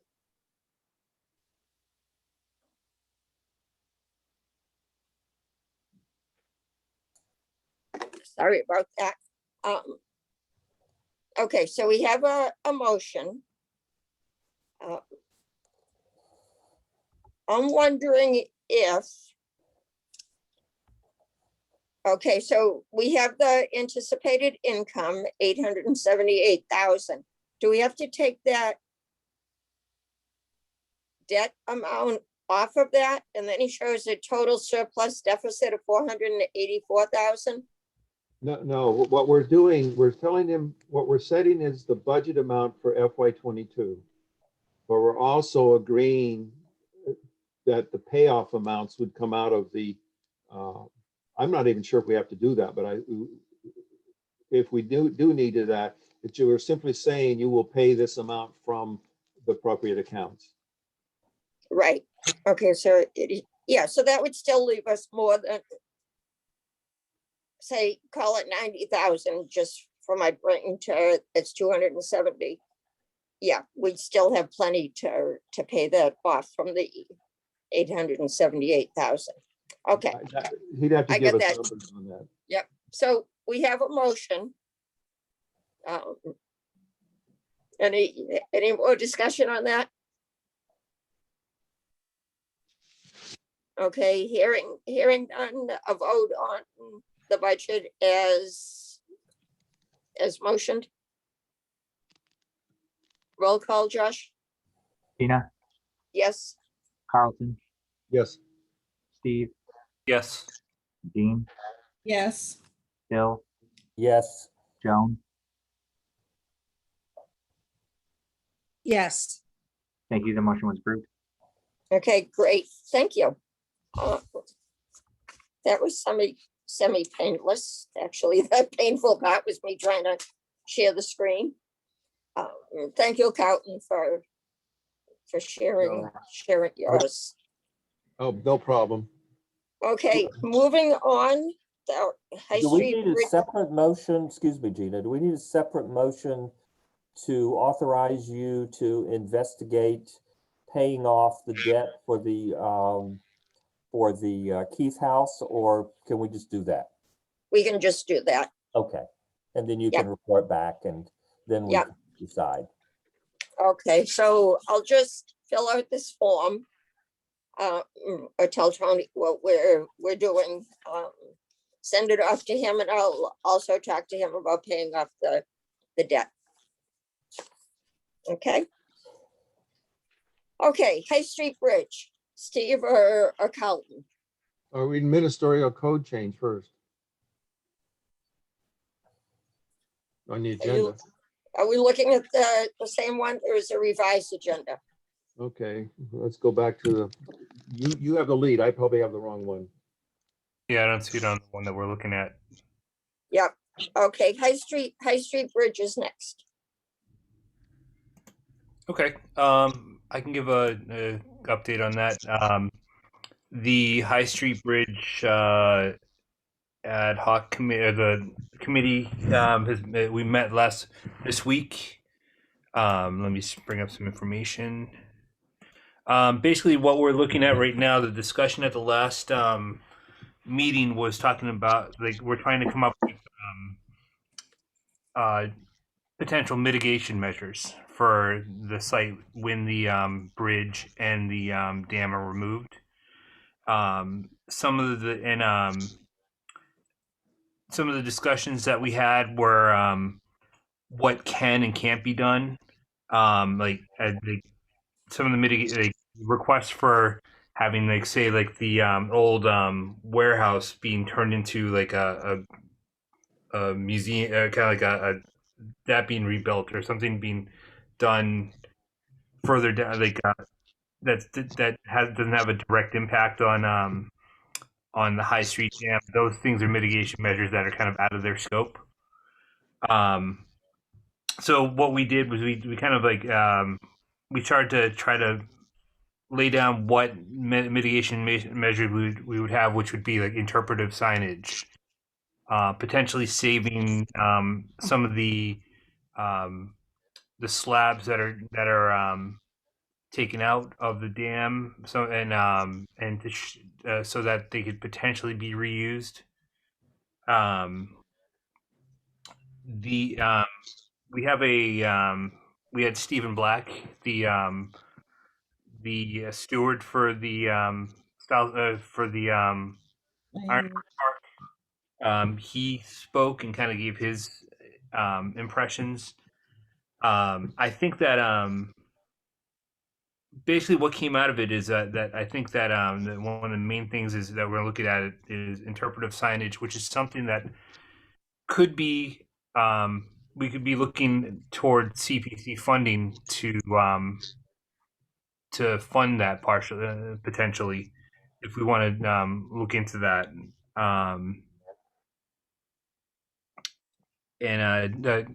Carlson, do you want to add some more information that I may have missed? I think there were 4 areas that the National Oceanic, NOAA, National Oceanic and Atmospheric Administration, I can get that out. There were, I think, 4 or 5 potential mitigations that they would write into the MOA. I thought that they said they would try to write something in terms of preserving or doing something about the stone building because it does have history connected to that site. Right. But I may be wrong. No, I think it's they're going to try. I think where I was going with that is they're going to try to put it in, but they couldn't guarantee it. So I think it's at that they're going to try. But at least we got it in, and which is a critical thing, and that's one of the things Steve Black talked about. Steve Black also talked about installing some wrought iron safety railings along the river. And they basically said that's not their purview to do that kind of recreational type and safety measures in the park. So it's a work in progress. There's some very interesting things that I found out since that I won't bore this group with in terms of another deed that is potentially in play in the town of Bridgewater, Native American deed. But that's a story for another day. And it's important. It's one of the things that they would do is in the mitigation, and they would provide a complete documentation of the history of the river and the dam. And going forward, they would provide archival, historic photographs of that bridge structure as it was dismantled. So you can do a display, you can do a public interest thing. There's a lot of things that is included that until we see the MOU, it's going to be really hard to really convey what it is, but we're working on it. The ad hoc committee, Michael Dutton sent out, wants to do a walkthrough with the 4 of us or 3 of us or whoever's on that ad hoc committee, wants to do a walkthrough at the Ironworks Park so we can actually try to come together a little bit more, because I think there is still a little bit of dispute as to what the mitigation is. The bottom line, I don't know if you took it home, Steve, but I did. Bottom line is that NOAA doesn't have any money to support mitigation. So while they talk about viable mitigations, when you challenge them on it, they give all the right language, this and that and another thing. And when you say, but does viable mean money available? They say, yeah, but we don't have any money. So we can talk about it, but they don't have any money. And the state doesn't have money. We've suggested that they contact the Stanley company and owners after that to try to get some funding for the building and historic stuff. Who knows if they'll do that? But bottom line is there's an MOU coming. And it sounded to me like they want to get this MOU in place within the next, by the end of March, quite frankly, because their contractors are running out of contract time. Okay, counting on this walkthrough, is it held just to the ones on the ad hoc committee, or could I join up on the walkthrough? I have no idea because this is an ad hoc committee reporting to a single person. Okay. I think I mentioned several meetings ago that back in the late 90s, when David Moore was the building inspector, of course, he's always been passionately interested in town history. He came before our Historic District Commission with the town manager then, whose name I can't remember right now. And we voted to designate that area where the rock building is as a standalone separate historic district. We were not given the authorization to control or regulate or supervise that historic district. It was my understanding there will be another commission that would deal with that. Somebody needs to investigate this because it was a very formal public hearing. The script was prepared for us. It was a lot of legalese involved. And David Moore would remember it. And of course, we approved it in order to preserve that property, and nothing has ever been done. Steve, Yep. you need to find out from David Moore what the status is of that historic district. The historic district. Particularly that And stone it- building. Bill, that area. that was just, Sorry? it was just for the stone building. I'm sorry you're breaking up. I can't hear you. Bill, Yeah, was that just for the stone building? it was Okay. for the stone building and others, and some of the property around it. There was I think there was I'm gonna have to look up on Macris, but I know that there's the district. It's not a historic. It's like the Stanley Works area. It's where the worker housing. I think Iron Works Sounds might right. be in that as well. So I know that some of the housing is listed individually, but I think it's also listed on Macris as a designated location as well. It's a location with many different elements called out. Okay, Yeah, And- but but, if it's an historic district. I yep. mean, Steve, that- can you check into that? I mean, that might help your cause. That's the only reason I'm bringing the information. the state is involved with, the state has to sign off on this MOU and other things. So, and they're waiting for the historical commission to submit their recommendations, I guess. But going back to Gina's question, Steve, I don't want to put the monkey on your back, but since you're the historical commission, Yep. and have a little bit more say, can you ask Michael if other people can join the walkthrough? I will do that. It's only because Great, thank you. I'm in his face too often, so. I'd have no problem writing to him too and asking him, but Steve, if you want to check, that would be great. Absolutely, I can do that. And I think David Moore would like to do also, but I don't think he wants to open it up to the entire town, that's for sure. Right, okay, great. And, I can just do. Okay. I'm just gonna do a quick share. Anything, I'm just gonna do a quick screen share right now. Just be 1 second. mhm. Okay.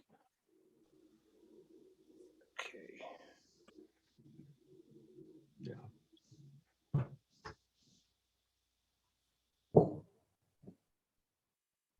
This is the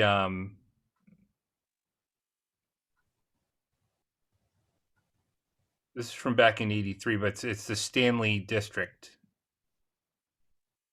So it's in the houses. The houses look just about the same. Steve, can you go back up to those houses for a second? Oh, That oh, house right there, the one on the top, I think that's the house my father was born in. Well, Yeah. that's a piece of history we need to get into this system. For All sure. right, is that Wall, oh, no, wait a minute, that's Wall That's Street, Wall not High Street, Street, Wall correct? This is Wall Street. Street. Yeah, Wall Street, no, that's not it, that was the old store, the old Crisoli's Market. But I have never heard of anybody talk about a housing, that as a housing district or anything else. So I think it's really important to, although it's probably not in what they call the project area of interest or protection, something like that. It's There's a not part of specific- their scope, right? Yeah, Right. this was prepared by an architectural historian, and the BIA funded this entire project. we hired a Boston architectural historian who did a survey and a architectural description, historical descriptions of all the historical properties in Bridgewater. And that was a BIA project back in the 80s. Okay, Jen, That's what that's called. Jen, Yeah, I just okay, wanted to, great. I just wanted to mention it, it looks like, according to what Steve just pulled up on Macros, that just to clarify, it doesn't look like it's a local historic district based on at least MHC's documentation. But if it were a local historic district, it would have been voted by town meeting at the time. I presume it was, unless it was a town council form of government then, but you should have a No, record. it was not town council. No. It was town, so then town meeting would have need to vote. So there would be a record because town meeting would have had to vote to create a local historic district. But it looks like it's not. It was a standalone historic district. Mhm. I'm not sure if that required town meeting vote or not, to be honest, but it was a big deal, very big deal. But it fizzled, nothing happened because it was not under our jurisdiction. You recall? Steve, can you pull that up again? Sure. What's that, Steve? Do you recall what year that was? 90s. Okay. It was definitely the 90s. David Moore should remember. He should know all about this.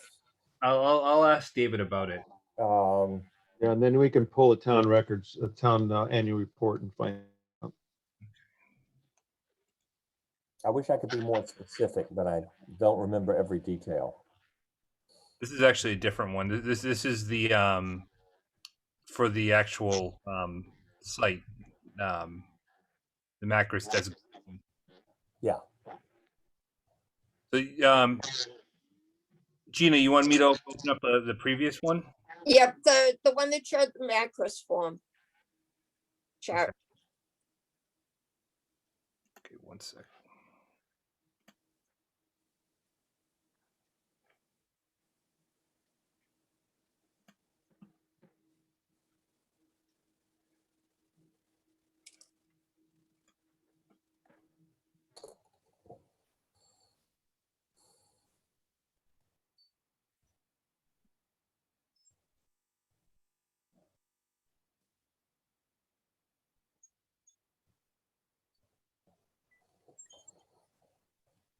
Okay. Is there a lead sheet on that?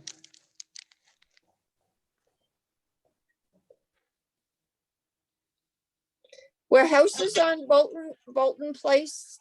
I saw as it went by Bolton Place. Were those houses on there? There's something like 23 or 4 houses that have been identified in the documentation for the dam removal.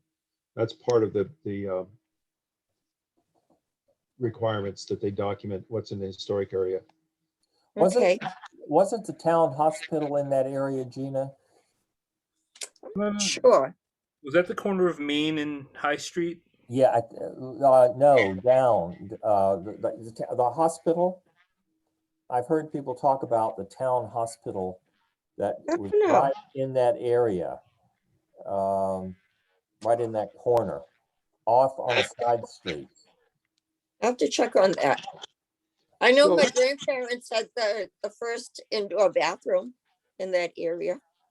So we're pushing I just want to say we're pushing 9 o'clock, and I think we have a couple of other things to address. Okay, Maybe that's great. Well, Steve, thank you, Carlton. Steve will just look into those things, and thank you to both of you for the update.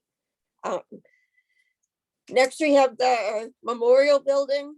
The Historic Commission had a presentation on that the other night. I do have to say that it's much, much, much, much better than what was originally put forth. So I don't know if Steve or Carlton or Bill have anything to add for the memorial building. I did talk to Chris Skelly, who's in Mass Historical. He's in charge of local programming. He's been there a long time. I know him pretty well. And Mass Historical has the preservation restriction for the memorial building, and they will have to approve of any major changes that are made to the building. And the plan that's being floated now by TAPE is to replace all of the windows in the memorial building. And Chris Skelly tells me that Mass Historic will never approve of a replacement of those windows. And I've been trying to communicate this to Michael Dutton unsuccessfully, but they shouldn't go forward with plans to replace those windows. We haven't signed off yet. The Historic District Commission hasn't signed off yet, but we did give them a tentative approval on the handicap access ramp, which was the most controversial part of the proposal. But the windows are a separate thing. I don't think the windows are in irreparable condition. They may not be efficient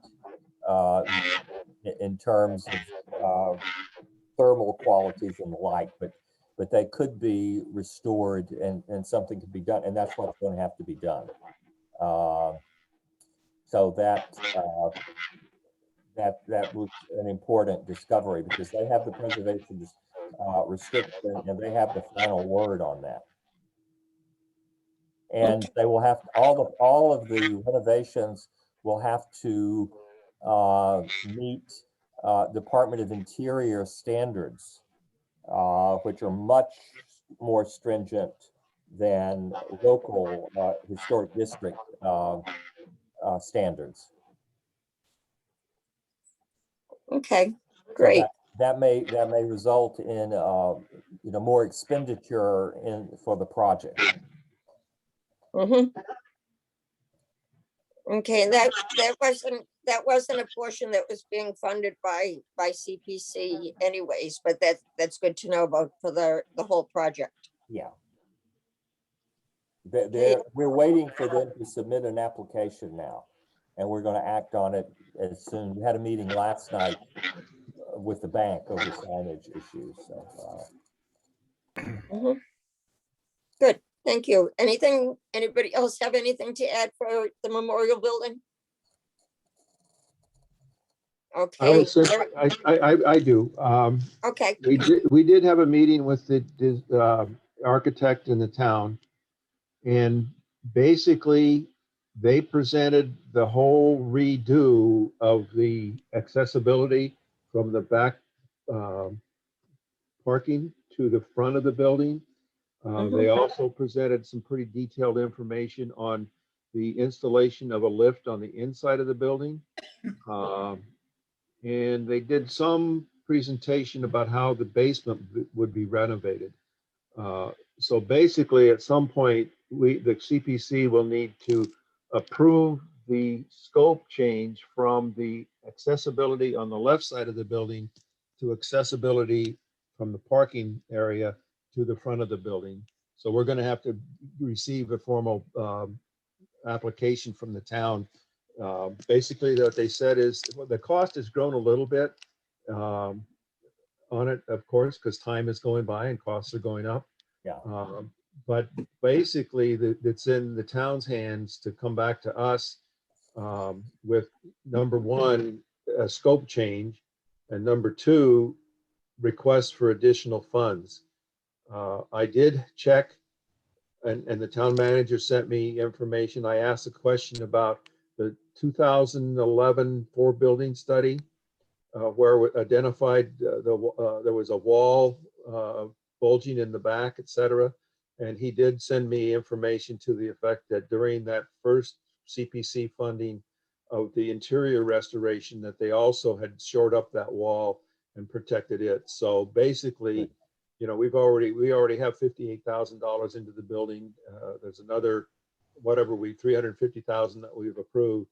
They're probably going to look for another 200,000, and I suspect that will be for historic preservation in the basement.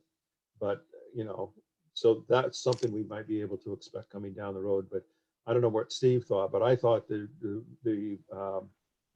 redesign was much, much more pleasing, and I'm hoping that the Mass Historic, which they mentioned that they have to get approval from them, but only major things. And that's not how I read the deed. It was major and minor, but we'll see what they do. And I have no idea when the town's going to submit to them.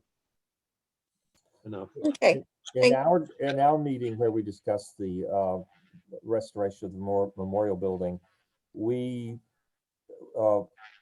were trying to get rid of all of that cement that's going to be out front. We were trying to de-emphasize it as much as possible.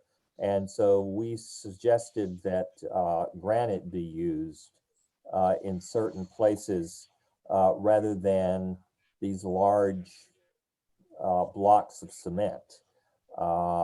And that was going to result in additional costs, and CPC funding was mentioned as a possibility again there. So I'm sure they'll be coming back.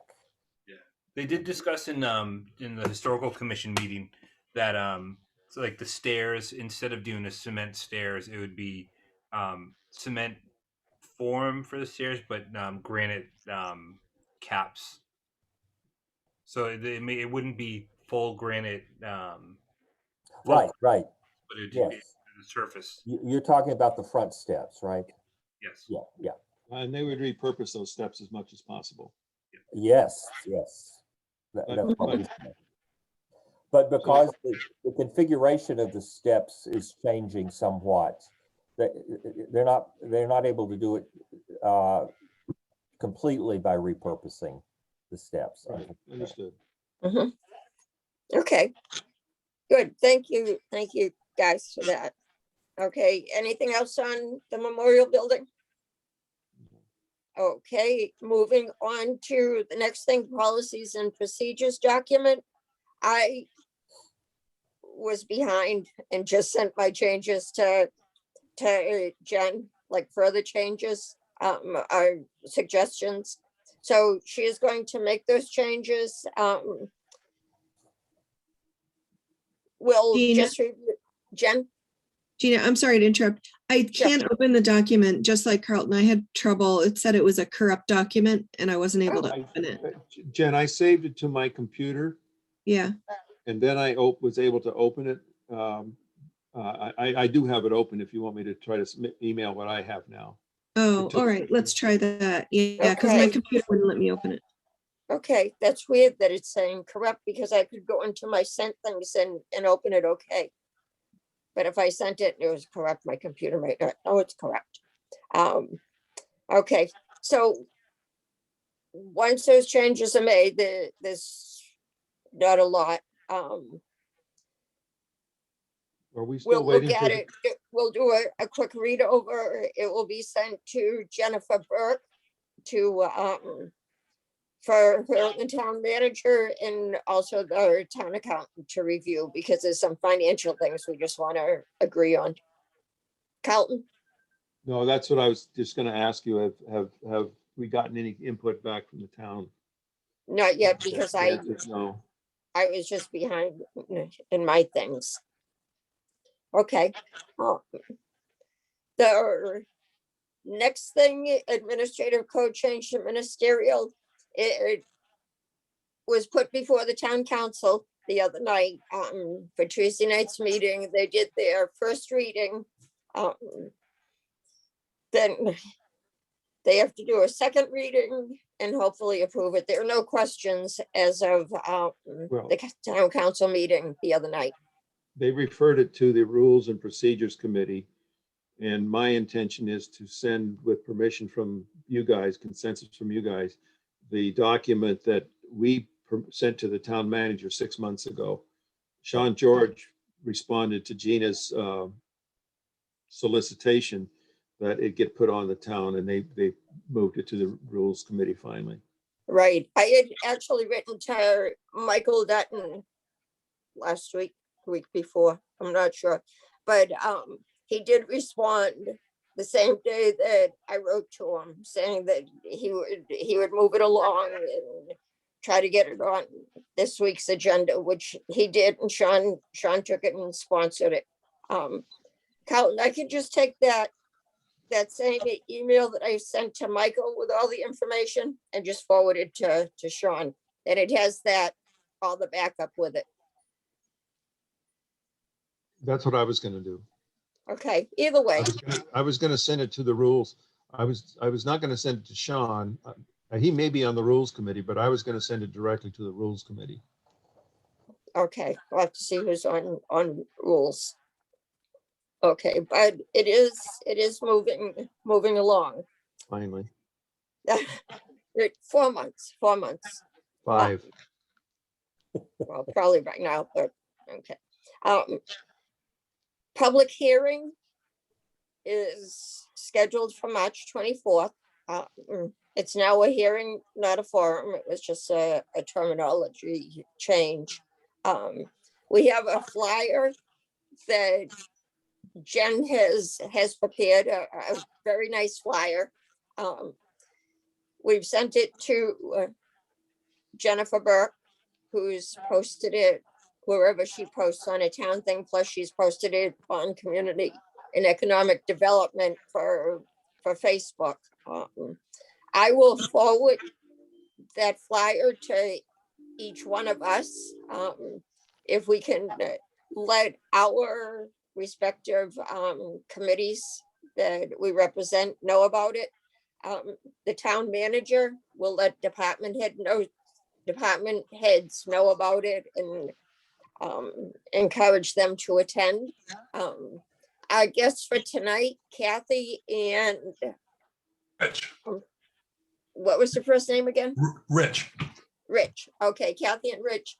I encourage both of you to attend. Will just be the Mass General Laws Community Preservation Act requires that we have a public hearing annually. Just to get ideas from people, give updates of what we're doing. So I encourage both of you and anyone else you know to attend that.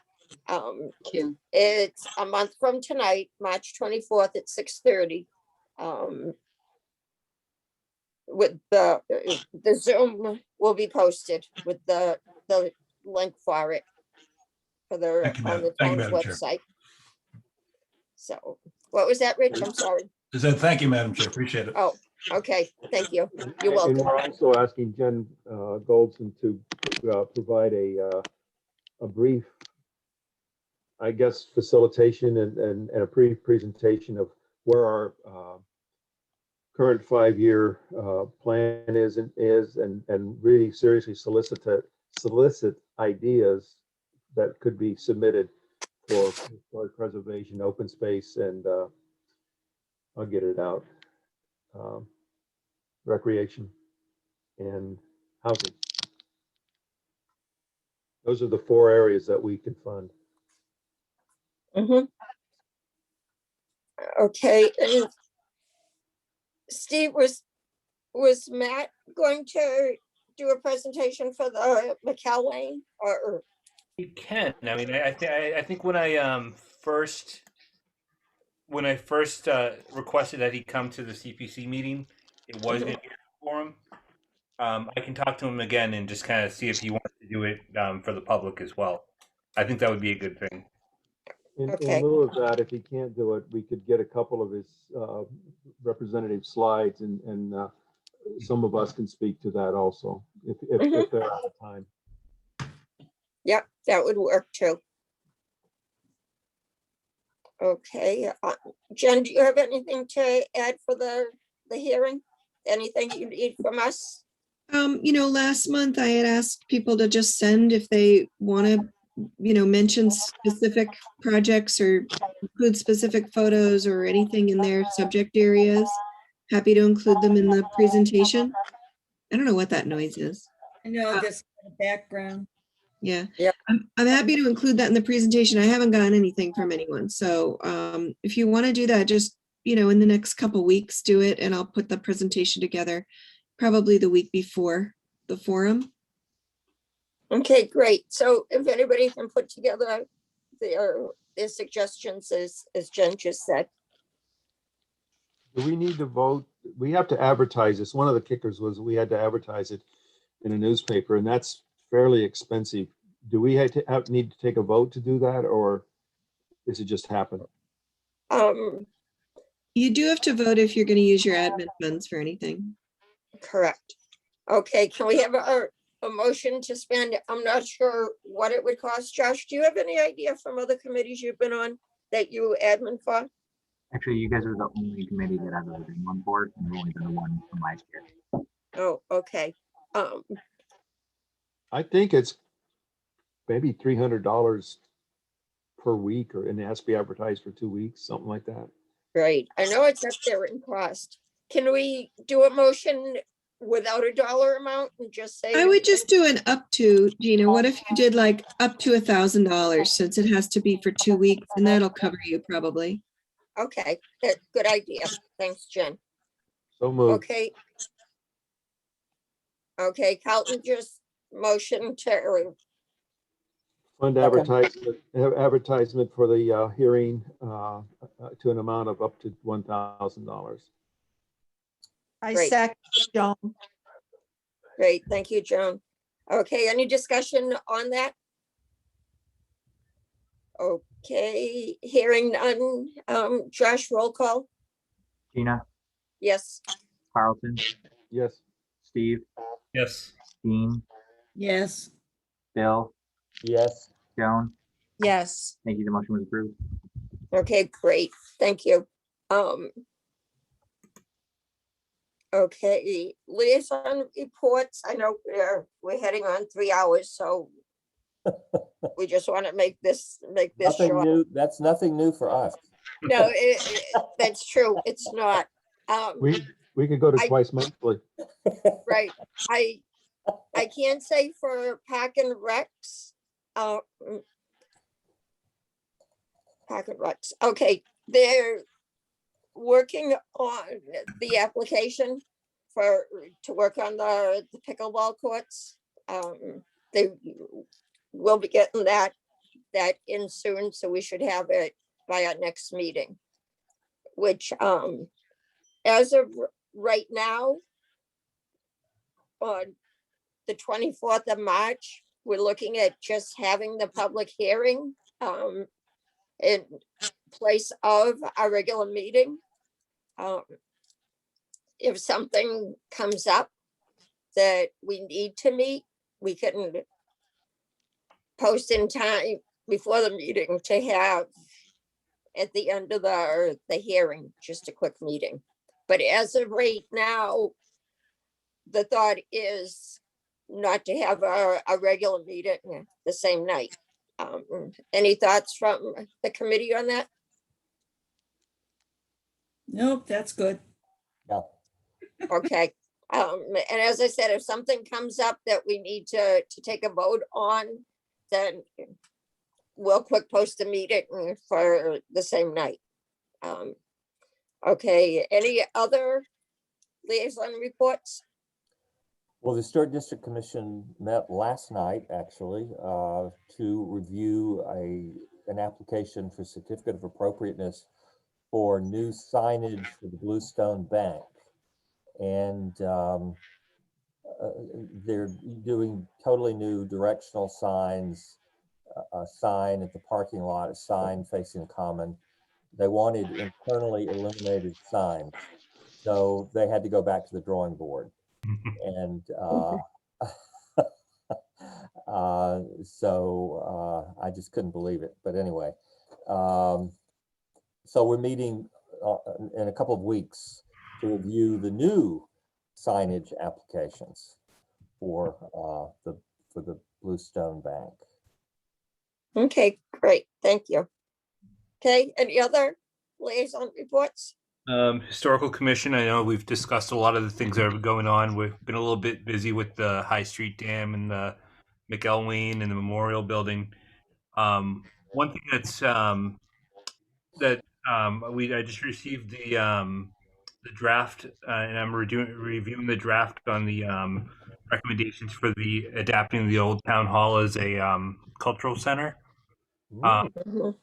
So we're the ad hoc committee is reviewing this, I'm just gonna look up some notes, but this is something that in the future is going to, we could be looking at preservation funds as part of the funding for this.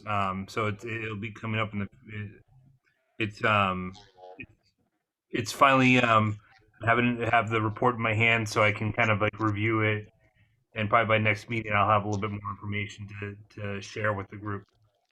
That's very exciting. Mhm. Yes, it is. Is that something we can list on the hearing, potential projects? I don't want to say project, but potential projects? Absolutely. I mean, and I know that like when you like when we're talking about like future preservation funds, and you mentioned like what if something came up with a $300,000, this report does go through a list of potential funding, and it is looking at potentially using CPC funds. But I think this would be a great opportunity to show like what could be done with CPC funds, and at the forum to say what could happen. It could be both. It could be both preservation, but it could also be open space recreation type stuff, right? Mm-hmm. Yep. Mhm. Okay. Okay, good. Thanks, Steve. That's a good idea too, to put it as part of the presentation, the hearing. Yeah, maybe that kind of stuff would get other juices flowing when you present, here's some potential things.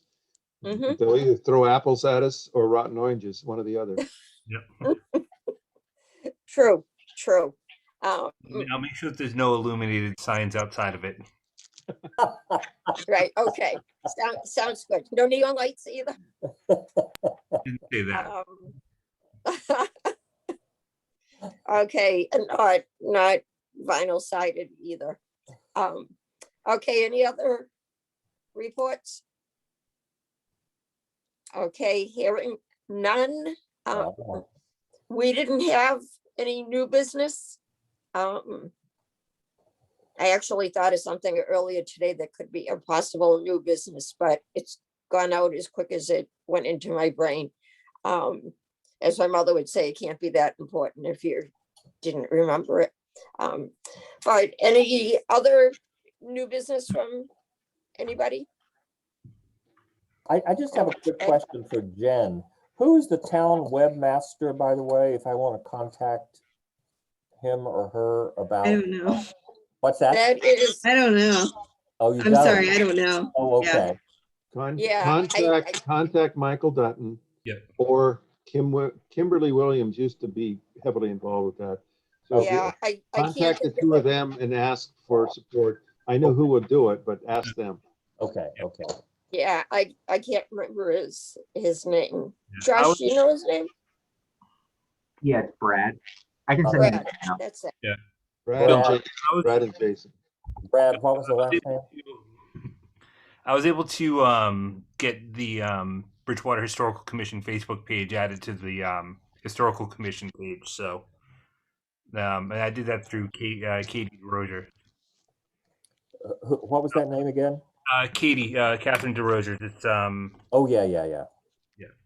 Yep, okay, good. Good job. Right before we close, I just want to ask Rich and Kathy what they thought of the first CPC meeting. Hey, Kath. Kathy? I was very happy that we came tonight. I learned a lot of important things from all of you. I saw that you're all okay to talk to, so it's taken away some of the fear of presenting our business. Steve Rogan knows a little bit about us because we formed 3 years ago, and we've been slowly and steadily working on Jennings. I hope that's been evident. You're doing a great job with it, by the way. Oh, thank you. Really appreciate that. But as you know, we have a lot more, and we've wanted to contact your committee for a while, but there's a little bit of apprehension there when you don't know all the people well with any committee from any town in the whole United States. So we're very excited about it. Rich is actually a 40-year genealogist and historian, as well as a 20-year Navy vet. The Friends of Jennings Hill decided to take over when we got reports as well as saw that there was nobody really managing, as you all know, for our cemeteries and memorial burial grounds all the way back to the 16 and 1700s, unless they're privately owned by a church or whatever, they fall into the hands of the town, and there's only so much funding, and people really don't know where to go. So it depends on private people to take the step and the courage and try to work with each town, you know, to get this done. And we're actually very excited. We already had the town tell us that if we could get someone to cover putting water in, which all cemeteries have, except for ours and a couple others, that they would, you know, give the $3,000 waiver off it, but we haven't been able to raise funds for that. It costs thousands of dollars. So we've had a few holdbacks. The DPW has been awesome. I don't know if each one of you on the board have worked with them, but Paul at DPW has been working with us for 3 years, and he's been incredible. He has a couple things on that had to be pulled back because of the pandemic this year, but we're really excited about this coming year. With or without funding, we're going to still keep working. We want to That's save our great. history. It was a, You it was might a, want to. it was a great, whoops, go ahead, sorry. No, go ahead, Rich. I was just gonna say, it's a great pleasure to listen to you guys do your work. Yes. I also am the executive director of Smith Farm at Borderland. Yes. And Alright. recently went through 2 successful rounds with Easton CPC. So I'm very familiar with historic preservation and Yes, we are. CPC and how each committee works. Yeah. And I really am looking forward to dealing with you guys. It's true. Well, the devil you know is better than the devil you don't. I have a question for Jen Goldson. What's your experience with preservation of cemeteries? Because I know it's one of those items that's really looked to for CPA funds. We've picked up. Oh, go ahead. A lot of communities have used CPA funds, and sometimes it's to fund volunteer efforts. They'll buy all the supplies, and other times it's to hire a preservationist to really, oh, my necklace just fell off, to hire a preservationist to do the work.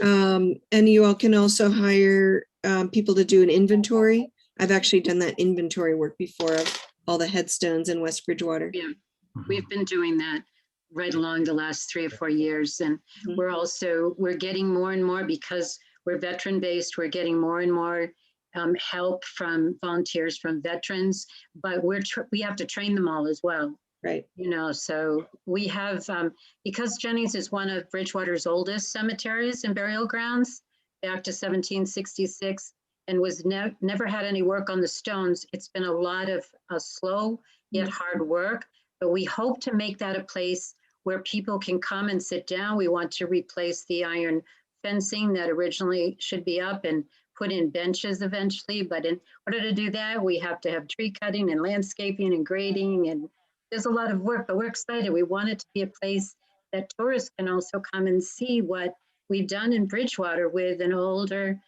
you know, burial ground like that has veterans all the way back to the Revolutionary War. We have in that small cemetery, Tina, you said you know it. I think Carlton, you do. I know you do. Steve. Yeah.